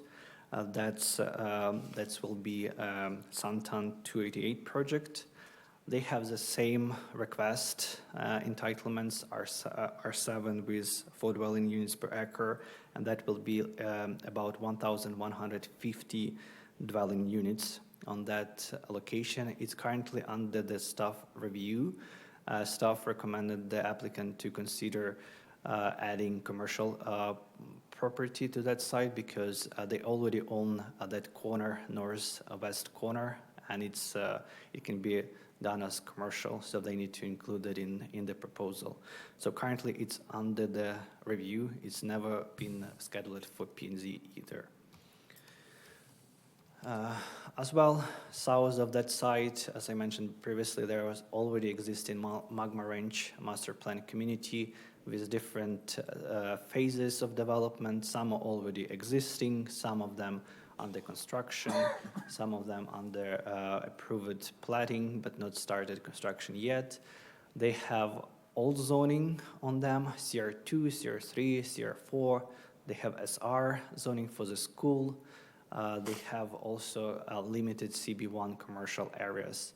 So that's basically that commercial and the school will be used by the residents of Fieldstone community. As well, based on the current planning drafts, State Road 505 will be going to the east of this site. So it will be next to that corridor. To the west of this proposal, and it will connect this community basically with Santan Valley and the East Valley of the Phoenix. So going back from the history to current case, so it's non-major comprehensive plan amendment to increase the density for the residential. Existing entitlement on the current land use, they can do up to 494 units without any updates. After amendment, the maximum allowed by the land use will be 1,128 units, but applicant proposing PED overlay that will limit it up to 560 units, which will equal for 4 dwelling units per acre. About surrounding areas, that's dominantly moderate low density residential with different zoning cases, zoning and GR to the east of that property. Most of the land to the east owned by the Arizona State Land Department. There are actually some clusters of moderate density residential equivalent development within the town of Lawrence, south of this site. So they have something compatible with what the applicant asking for. As well, approximately 1 mile to the west of to the west, they will have a Santan Valley Special Area Plan. So this site is located east of Santan Valley Special Area Plan. And land use designation of those areas is suburban neighborhood, And density range for that land use is 1 to 4 dwelling units per acre. So basically, that's compatible with at least a special area plan designation for the Santan Valley nearby locations. Also, this site currently located within the planned area for the town of Florence, but it's also close to the Santan Valley town, and maybe that will be considered by both towns as prospective future incorporation areas. No one knows, at least at that point of time. But currently, that's within the planning areas for the town of Florence. So that they also, as I mentioned, they have a proposed corridor next to this site. They actually, in case this case will be approved, that will actually will open the discussion for the broader policy within this area, because that will be the first area with such density, and that will enable for other location as to the north of this site and to the south of this site to ask for the similar entitlements and increased density for this location. But they do have a transportation coming in the future for this location, according to current plans. And that's more or less compatible with what the town of Florence and Santan Valley Special Area Plan planning to the future for those nearby locations. About rezone case, existing zoning is CR3, 7,000 square feet, minimum lot size, and proposed zoning R7, the same 7,000 square feet minimum lot size. The difference, CR3, that's old zoning, and R7, it's new zoning. So that's the same. Applicant is planning to do 2 types of lots, 45 by 120 and 50 by 120. And actual density that they will have, it's 3.96 dwelling units per acre. And by stipulations, we are providing them some room to increase, but our code allows developers to do minor PD amendments in the future, so they will be able to do up to 4 dwelling units if they wish to do that in the future. That's a allowed tool by the code. So they will be able to increase by 0.4 dwelling units per acre the allowance over what they're asking for in the future. They do not have commercial parcels within that property, and they will rely for commercial services and school for the Magma Ranch community. With the planned area development, applicants actually reducing the minimum lot area to 5,200 square feet. They are slightly reducing other development standards like setbacks, but that's more or less within the standard industry requirements for this for the setbacks for the subdivisions. And regarding the lots, they will have 2 different types of lots. So it will be, they are currently looking for 5,400 square feet to 6,100 feet lots. Here is a site plan for this location. They have different parcels, meaning phases for this development. Phase 1, they will do 331 homes, and phase 2, 229 homes. For both phases, in case they will develop only one case, they meet the requirement for open space for each portion of the developments. And as well, they will meet density for the first phase in case they will not proceed with the phase 2. And if they will develop phase 2, then combine it, the community will still be under 4 dwelling units per acre. Here's just a phasing plan. And here's some site plan they have at the center of the community within the phase 1 open space and community space with pool and recreation. They also have trails along the Magma Railroad. They have 30 feet buffer there as well, so they will provide that for open space and trails. They also have to the southeast a compound for the water compound. They will dedicate it to the water utility company that already has their site within that compound. You can see that there are 2 small parcels inside that subdivision. So that's EPCOR parcels with their facility.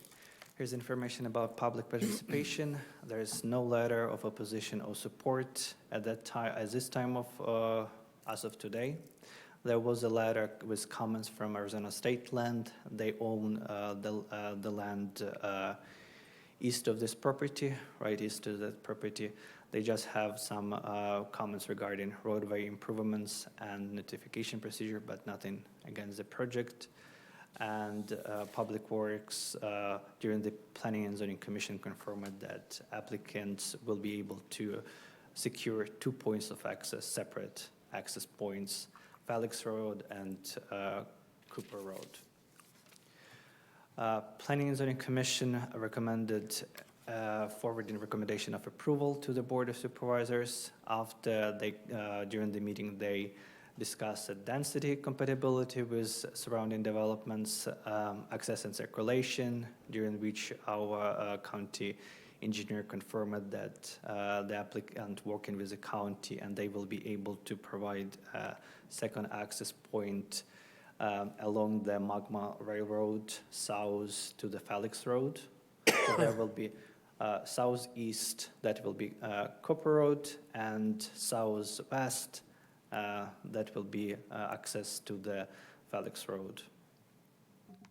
And there will be no connection to the north across the railroad. There also was like some residential design consideration, including some driveway length and for larger trucks. We got some P&Z commissioners that pointed for that dimension for the driveways for larger trucks, because that's the most popular trucks within the location. And there was also discussion about jurisdiction. As I told, currently it's within the planning area for the town of Lawrence, but we are having coming town of Santan Valley. Maybe they will consider to include that area into their planning areas as well. There was no public speakers during the public hearing of P&Z. And we have no stipulation for the non-major complaint amendment, 2 stipulation for rezone case, and 20 stipulations for the PD. And stuff open to question from the supervisors. I do. Questions from the supervisors. I hear Supervisor Surdy, so we'll start there. Okay. Little disappointed on the density of it, but I know that the developers, have a formula of what they can make money on and what they can't. My biggest concern is, will you go back to any of the maps? Whoa. The Magma Arizona Railroad is about to spring to life. And my office will have to field the complaints of all these people that there are trains going by my house, because there's probably going to be some industry coming just to the north of here. We need the industry more than we need these houses. Do they realize that there's going to be a train going right through there several times a day?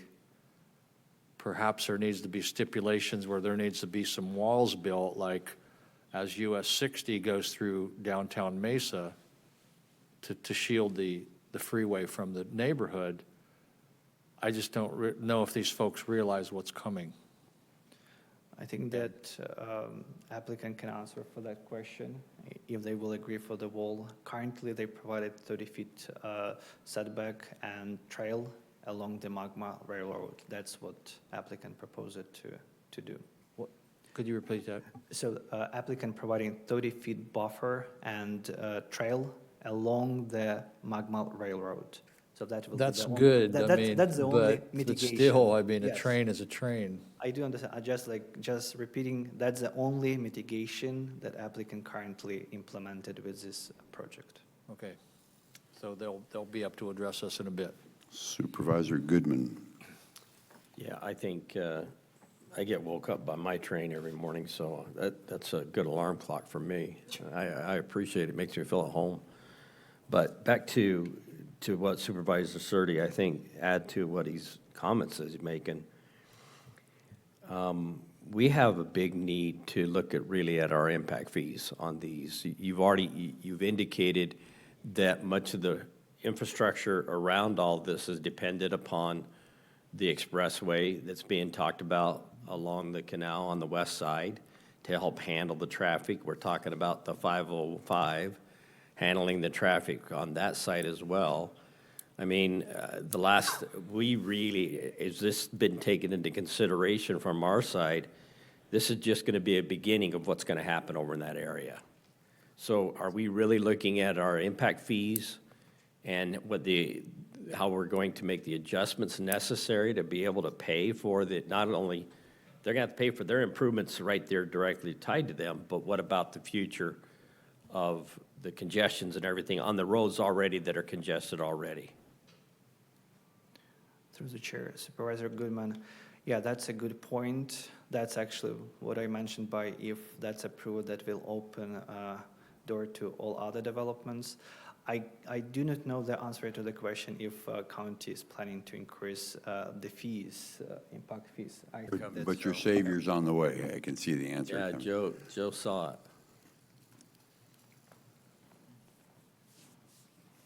Good afternoon, Chair, Vice Chair, Board. Joe Ortiz, Development Services Managing Director. Yeah, just to give you a quick 1,000-foot conversation on the development impact fee study. That's been going on for some time, and I think we're at that point to start pushing it forward. If everything aligns, because there's a lot of notification and approvals that have to happen from here to actual day of effectiveness of those fees, we're shooting probably for May 5th, so hopefully we'll capture some of that. Okay. Yeah, it's imperative, if we're going to be proving these kind of things again, it's imperative that we address all that together at the same time, and we start lining up these roads and infrastructure so that we're not caught behind the 8 ball. We're already behind. We don't need to get behind anymore. Okay. Thank you. So that's the end of your presentation, Mr. Pachenko. Thank you. Okay, thank you. I'm going to ask the applicant to come forward. Ms. Oberholzer, how are you today? Mr. Chairman, Mr. Vice Chair, Supervisors, it's nice to be back before you this afternoon. Carolyn Oberholzer with the law firm of Bergen, Frakes, Smalley and Oberholzer, 4343 East Camelback in Phoenix. And I do have a brief presentation to supplement staff's, and Vice Chair can address some of the questions you raised. But wanted to first just introduce you guys not just to the project, but to the developer Communities Southwest. If you're not familiar with them, I've been working with them for almost 20 years. They've been developing here in Arizona and California for over 40 years. Locally in Arizona, 36 projects, over 33,000 home sites. They have projects that are in growth areas near railroads, and they followed the Project Ranger case closely, as this project is something that we were planning as that was working through the system. So this has been designed with that in mind. And Communities Southwest is not just a master plan developer that has great relationships with home builders, deep relationships, and provides communities with great amenities that the home builders look for their new communities, but they also have a construction company. They go through the construction process. They stay on the HOA board. They manage these amenities. So they have a very good understanding of what stands the test of time and what residents want and continue to want over decades over the life of a project. They've recently completed several projects in Queen Creek, and so they're looking for additional lot supply.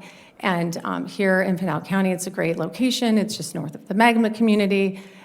We are extending infrastructure, but this will be a catalyst for extension of infrastructure. So I can kind of take you through some of the things in a broader perspective. The slides that were shown earlier didn't really capture the area. This does a better job of that. And again, we are approximate to Project Ranger, but those trains are going to go through a lot of areas. We can have disclosures stipulated in the PAD to provide for a notification of that rail traffic that is likely to come. We still have to go through the platting process. Can you Yes, get sir. away from the microphone just a little? I'm actually getting distortion. I'm having a hard, with my tinnitus, I'm having a hard time hearing. I am happy to do that. I thought, okay. That's much yes, better I can right stand up straight. You can hear me okay? Yes, that's Okay, fine. wonderful. Okay, sorry about that. Okay, so this is the comprehensive plan that as it exists today. So we've got the very, big Project Ranger case just about a mile up to the northeast, but then also we have commercial areas that need to densify around them to materialize. As staff mentioned, we do have an EPCOR site at the southeast corner of the project. So that is where you would find commercial, but we can't put commercial there because we have EPCOR, and it's great that we have EPCOR because that means we have water and sewer to this project, which is one of the reasons that some of the sites in the area don't have viable development paths forward. They don't have that. We do. There is the historic PAD that staff mentioned. That is, in comparison to what we have here, I want to spend just a few moments on. That PAD is from 2003, allows for 508 lots. We are increasing the density very slightly to 560, but we are also increasing the minimum lot size, and we are increasing the open space. And the open space that's being provided in this is the type of open space that your codes ask for in developments of over 4,500 home sites. This is a fraction of that. And so this robust central community open space, 3.5 acres, will have pool and a clubhouse. There are dog parks located in the rail adjacent areas. Dogs can be noisy, and so we place the dog parks up along the trail. But as staff mentioned, there is a trail planned on that northern boundary as well. I'm going to take you to another slide that shows that. That's because that is in the county's open space plan. If the county is going to change that trails plan, those plans for the trails within this project can change. But what we did is designed a project that does have a connected open space system, both around it, through it, and out of it. And that's one of the important things if you look at the layout. There are lots of open spaces adjacent to the arterials. So the home sites have been placed to have penetration, permeability by pedestrians out to the roads, and they don't have to use just the driveway access points. So there are frequent locations where people can punch out of here on foot, in addition to vehicular. One other notable difference between the existing PAD and what is proposed is that Cooper Road in the original PAD did not extend all the way to the north. So this project will complete Cooper Road all the way to the north and Bella Vista all across it. And I'll go back to, this is the slide that shows you a better image of that pool area. But we'll talk about circulation here. Currently Felix is under construction almost to the Magma Railroad alignment. We'll be connecting Bella Vista down to Felix. So we'll be creating a new point of access that is going to open up this area to both Felix and Cooper. So I think that's an important point to make. We worked very hard with Chris Wanamaker and his team, and there are a number of stipulations covering this topic in the PAD. So with that, I'm happy to answer any additional questions that you have. And again, we are happy to include a disclosure stipulation regarding the railroad. Thank you. Are there any questions for Ms. Oberholzer? Supervisor Vitiello or Surdy, how about you? Yeah, so Leo, my concerns on the railroad, do you think those are, there's not only, you showed Project Ranger there, but also Resolution Copper will also be using that. So the traffic is, just want your opinion on that, to weigh in. You're Mr. Economic Development. Thank you, Chairman, Supervisor Surdy. Just to clarify your question, what aspect did you want me to answer on what I think that may or may not influence?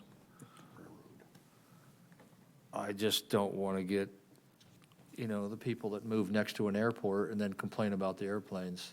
Gotcha. Okay, so to clarify, what I think the residents that subdivision may, what they'll feel about the noise of the trains going back and forth, and what level of mitigation. And could a 15-foot wall, would that mitigate it? Yeah, that's a good question. I don't know, what level of decibel noise will be coming from there, what level the residents will tolerate, what mitigations are going to bring that down. But I suppose, and Caroline, like you had mentioned, during the site plan, I don't know if it's whether it's doable in a stipulation, but to be able to, get some kind of estimate of what level of noise would come and what mitigation would bring that down? Yes, Mr. Chairman, Vice Chair, Supervisors, and County Manager. So with time will come more information for all of us on that. And we also, as mentioned, still have to go through the entire engineering and platting process. So I think a stipulation that provided that at site planning, a noise mitigation strategy for the railroad will be analyzed, and that a final plat notification will be provided disclosing the location of the project adjacent to the railroad and the likely frequency of railroad traffic. Okay, thank you. Supervisor Vitiello. So, 30 feet isn't very much, and, City of Maricopa, I can tell you, with trains going by, that's going to be probably a huge issue. But some of my question is, first of all, how big are these houses? And what kind of price point are you looking at? Just for an idea, because again, you're only having 4,500 square foot lots. These look pretty tiny. So what size are these houses approximately, square footage? So, Mr. Chairman, Vice Chair, Supervisors, so we are increasing, so the lot size currently is 45 by 115. We're increasing that 45 by 120 to have a more meaningful backyard. That also allows for a larger home. So the product width is typically going to be in 5-foot increments. So those homes are going to start out in the high 1,800, 1,900 square footage, all the way up into the high 3,000s. Okay. So because of 2 stories. 2 stories. And that added depth. So the average age of the first-time home buyer in this country right now is 40 years old. And we have a huge need to provide for more housing in appropriate locations, of course. Now, this project, again, is already entitled for this type of development. And there's going to be a lot more residential development that comes in this area. And as you pointed out, the town of Maricopa, the city of Maricopa now, has grown, and it's grown around the trains. And the good news is, in this situation, the railroad is there, and it's known to be there. There are other situations in northern parts of the county and in Queen Creek where new systems are coming in. That poses a different problem. But this is open and notorious, and so I think that people will make their call. But in terms of the master plan community development, we've got examples of train adjacency all over the place. There will be a broad spectrum of home buyers in here, likely several home builders, and we will have the home builder information hopefully when we are at site plan. Typically, we know who we're working with at that point, but they work with all of the large national builders. So there will be a diversity of housing product in here. It's not just going to be all one type. Okay, so you don't have a dollar amount is what I'm getting at. Just asking. So if you were to go in today, I think the lowest home price would be in the high 3s, or are we at low 4s? Okay. I'm looking at Mike Kern, the president of Community Southwest, and if you would like him to address that. Sure. I just wanted to get an idea of what Sure. you're looking at because of the again, I think the train to me is going to be a huge issue. I just don't want you to have a ghost town is what I'm kind of afraid of. So, but that's your prerogative. Where is the commercial here? You mentioned that there was commercial, I thought he said. So there is not commercials. You can see in the southeast corner of this project at the connection of the arterial roads, that's where we have our EPCOR existing campus. It's also going to be expanded. So there's really not a good opportunity for commercial here. However, in your comprehensive plan, there is a large commercial kitty corner to us to the southeast. That's the red on the screen. And then there's undeveloped commercial down on Judd. And really, for those areas to materialize, there needs to be more residential density around them so that there's a sufficient trade area to support them. Okay, thanks. Did you have more questions for, did you want to speak, sir? Yes, please. Thank you, supervisors, for hearing our case today and all of your time spent helping to manage the county. My name is Michael Kern. I'm president of Community Southwest, 7001 North Scottsdale Road, Suite 1015. To answer the question regarding home pricing, the economics of this project are underwritten to a home price of just above $400,000, about $420,000. We do broad market research studies to see what the submarket will allow for home pricing. We look at existing comps, at income data for the region, and then we go through the process of creating a community that can serve that home price. So we do it backwards. You can't just build a community and hope they come.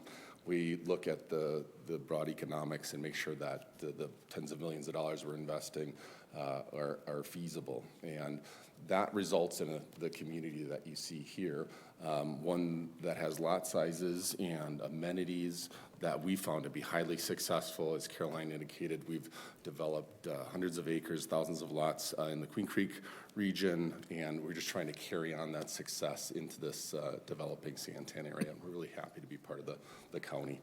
And I will say, as it regards the train noise, that certainly can be a nuisance. We have developed communities immediately adjacent to railroads in the past, one just about 3 miles to the southwest here, the Magic Ranch community, where we have lots even closer than these lots to the railroad. And we believe that the correct path there is neighborhood and owner correspondence and notifications. People can choose to live near those nuisances. We don't know what people necessarily consider a nuisance, but we rely upon people to make adult informed decisions. And if they want to live near those types of facilities, they can. I've never seen a sound wall along a railroad. I'm not sure. I mean, freeways have particular designs that deal with that tire roadway noise. I don't know of any in the county where I've seen a noise walls, and I really hesitate to agree to do some undefined noise mitigation study. But I'd be more than comfortable to do a stipulation that would require notification, because we're going to do that anyway. We want people to be informed. Yeah, I'm just, like I said, I just don't want you to have a ghost town. That's all I'm really looking at. And these are for sale, not for rent. Correct. Okay. Thank you. Thank you. Did you just say you don't agree to study this?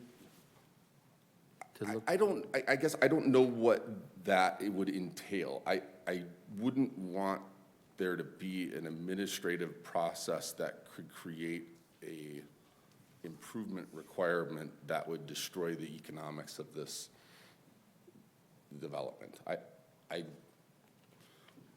wouldn't be able to continue to invest into the millions of dollars to engineer and bring this property forward under a scenario where there is some unusual or unknown I think what improvements. I think what the concern is if a stipulation required an undefined mitigation, that is what Mr. Kern is concerned about. But what we were talking about is analyzing the anticipated train traffic at the time of platting and developing, some sort of strategy there. Whereas, and if we're trying to draft a stipulation on the fly, we might need more time. If the board would allow a recess, we could develop perhaps some language for consideration that addresses that concern and also their concern.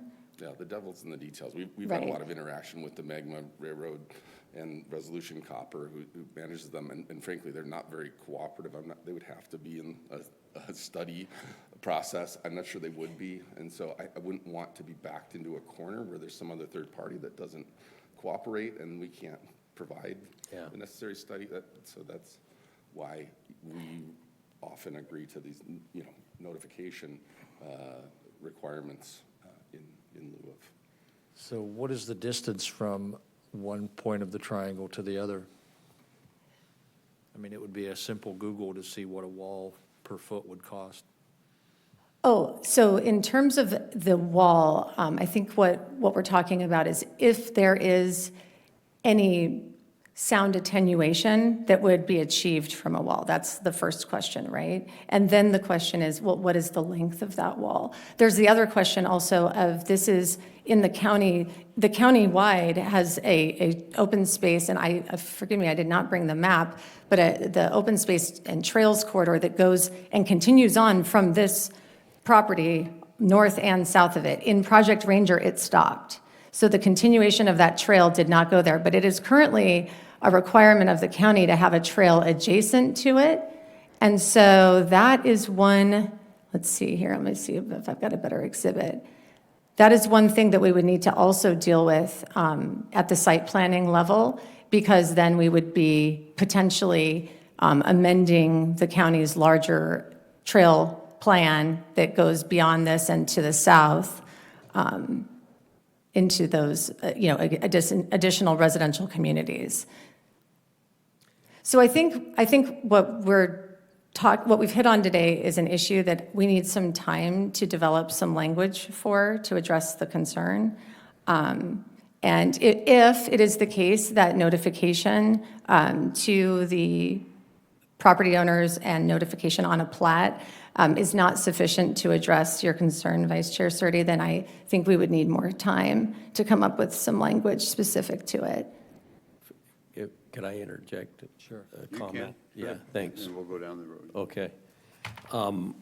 I know the rail system that runs near my home runs all the way through Queen Creek, all the way through homes on both sides of the road, of the railroad tracks. They run they probably run 4 or 5 times a day, but different in a 24-hour period. And yet there's homes that are built there, there's no walls, there's nothing like that. The setbacks but I've yet to hear anybody complain about those roads, and I'm sure the railroad, but I'm sure they do. But nonetheless, they bought that home knowing full well, I would imagine the disclosure that you're going to put there, and they may have to lower the price point to sell those homes on the backside. But I think the comment was made earlier that, yeah, we can do all the things we can to limit the amount of complaints we're going to get. So you're saying some kind of a disclosure that they would sign and say, hey, I know there's a train here. Yes. And I'm assuming that's what you said earlier, right? Absolutely, 100%. Yeah, Supervisor Miller. thank you. Yes, they signed that at the closing. It's called a public report. And I've written those public reports, and you have to put down everything, and that railroad will be in that public report.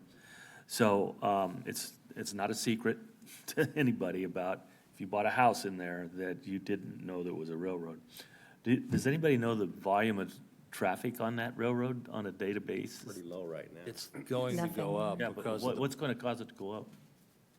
do you see Project Ranger there, the purple on the map? Okay, yeah.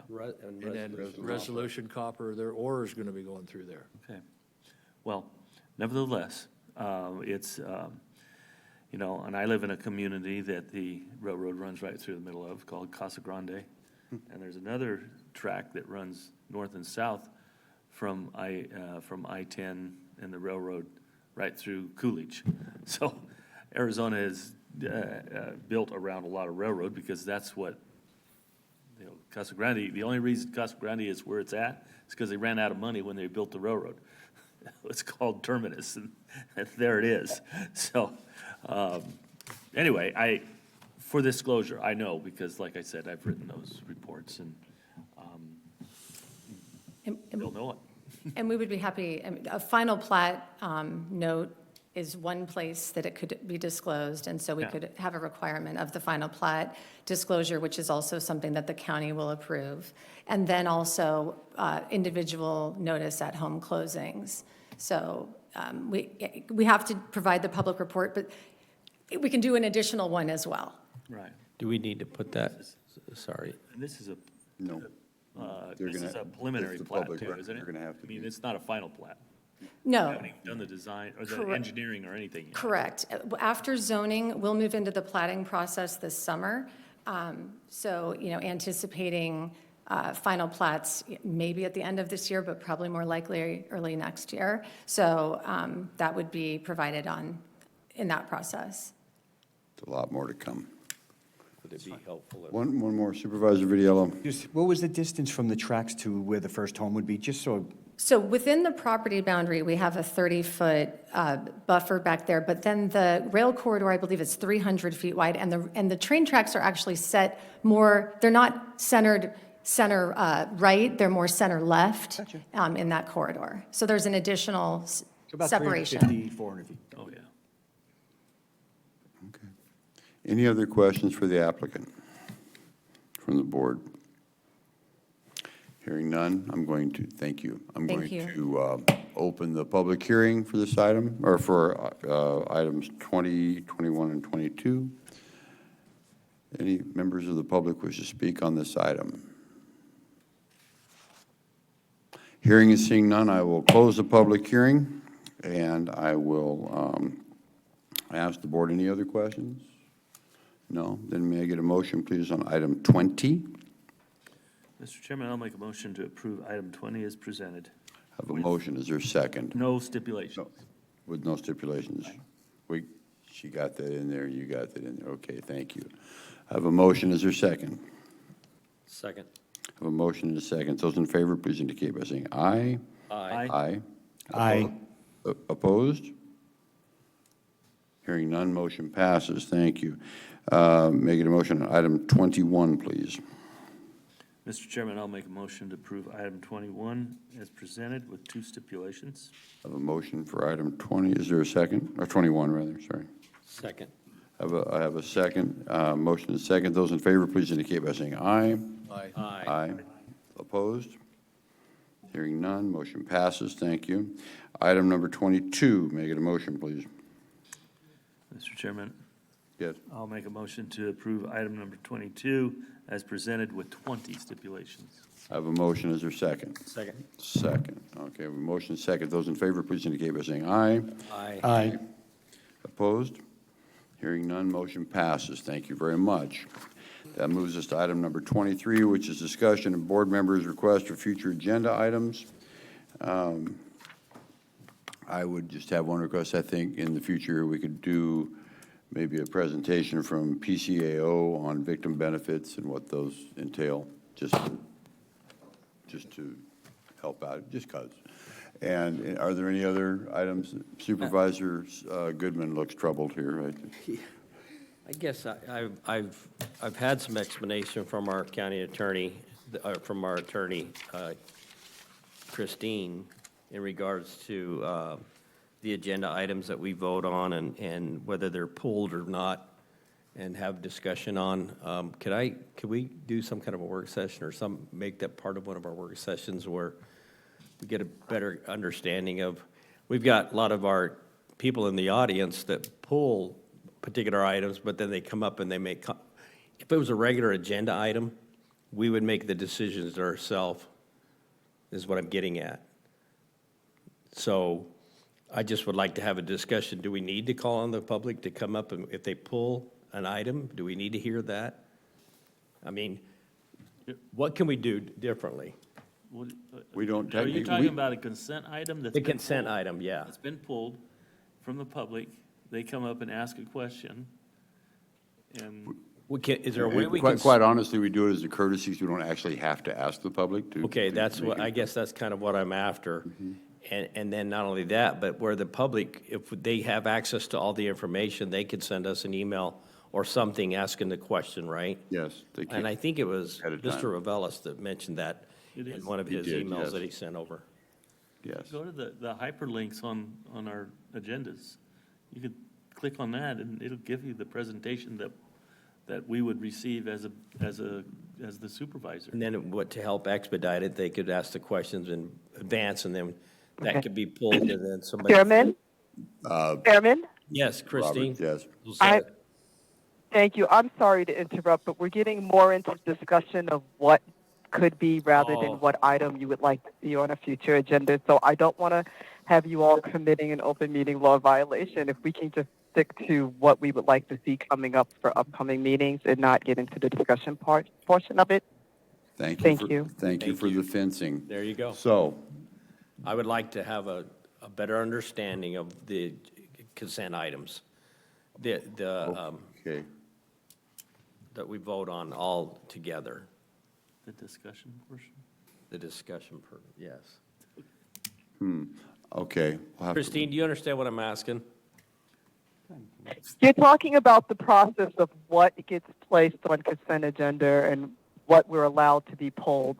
And that can be a topic of a discussion that I can have with the board. We just can't have that discussion today. Right, Yes. okay, Okay, so we can do that. okay, good, thing that thank you. Went around about. Any other future Supervisor Surtee? Like to possibly, on the codes that are being rewritten, fast-track certain ones, I'd kind of like Yeah, to see where they are, and Queen Creek just did their animal one again, and there's no reason why we couldn't that and some others, so. I like that. Work session on where we are with code writing, Okay. rewriting. Supervisor Video? And, yeah, I would like to see on, for battery storage, solar, and also data centers, with all this continuing to come, I'd like to see some ordinance or kind of the same thing, updates or that we can, guidelines for especially data centers. So that work session was a great idea, and I think we should continue down that path because getting bombarded with as many data centers, I think it'd be good to maybe get on a code situation, so. Okay. Mr. Liu, you have that nodding your head? Okay. Any other items the board wishes to see on the future? Hearing, seeing none, in that case, there's no further business before the board. We're adjourned. Thank you. He's done.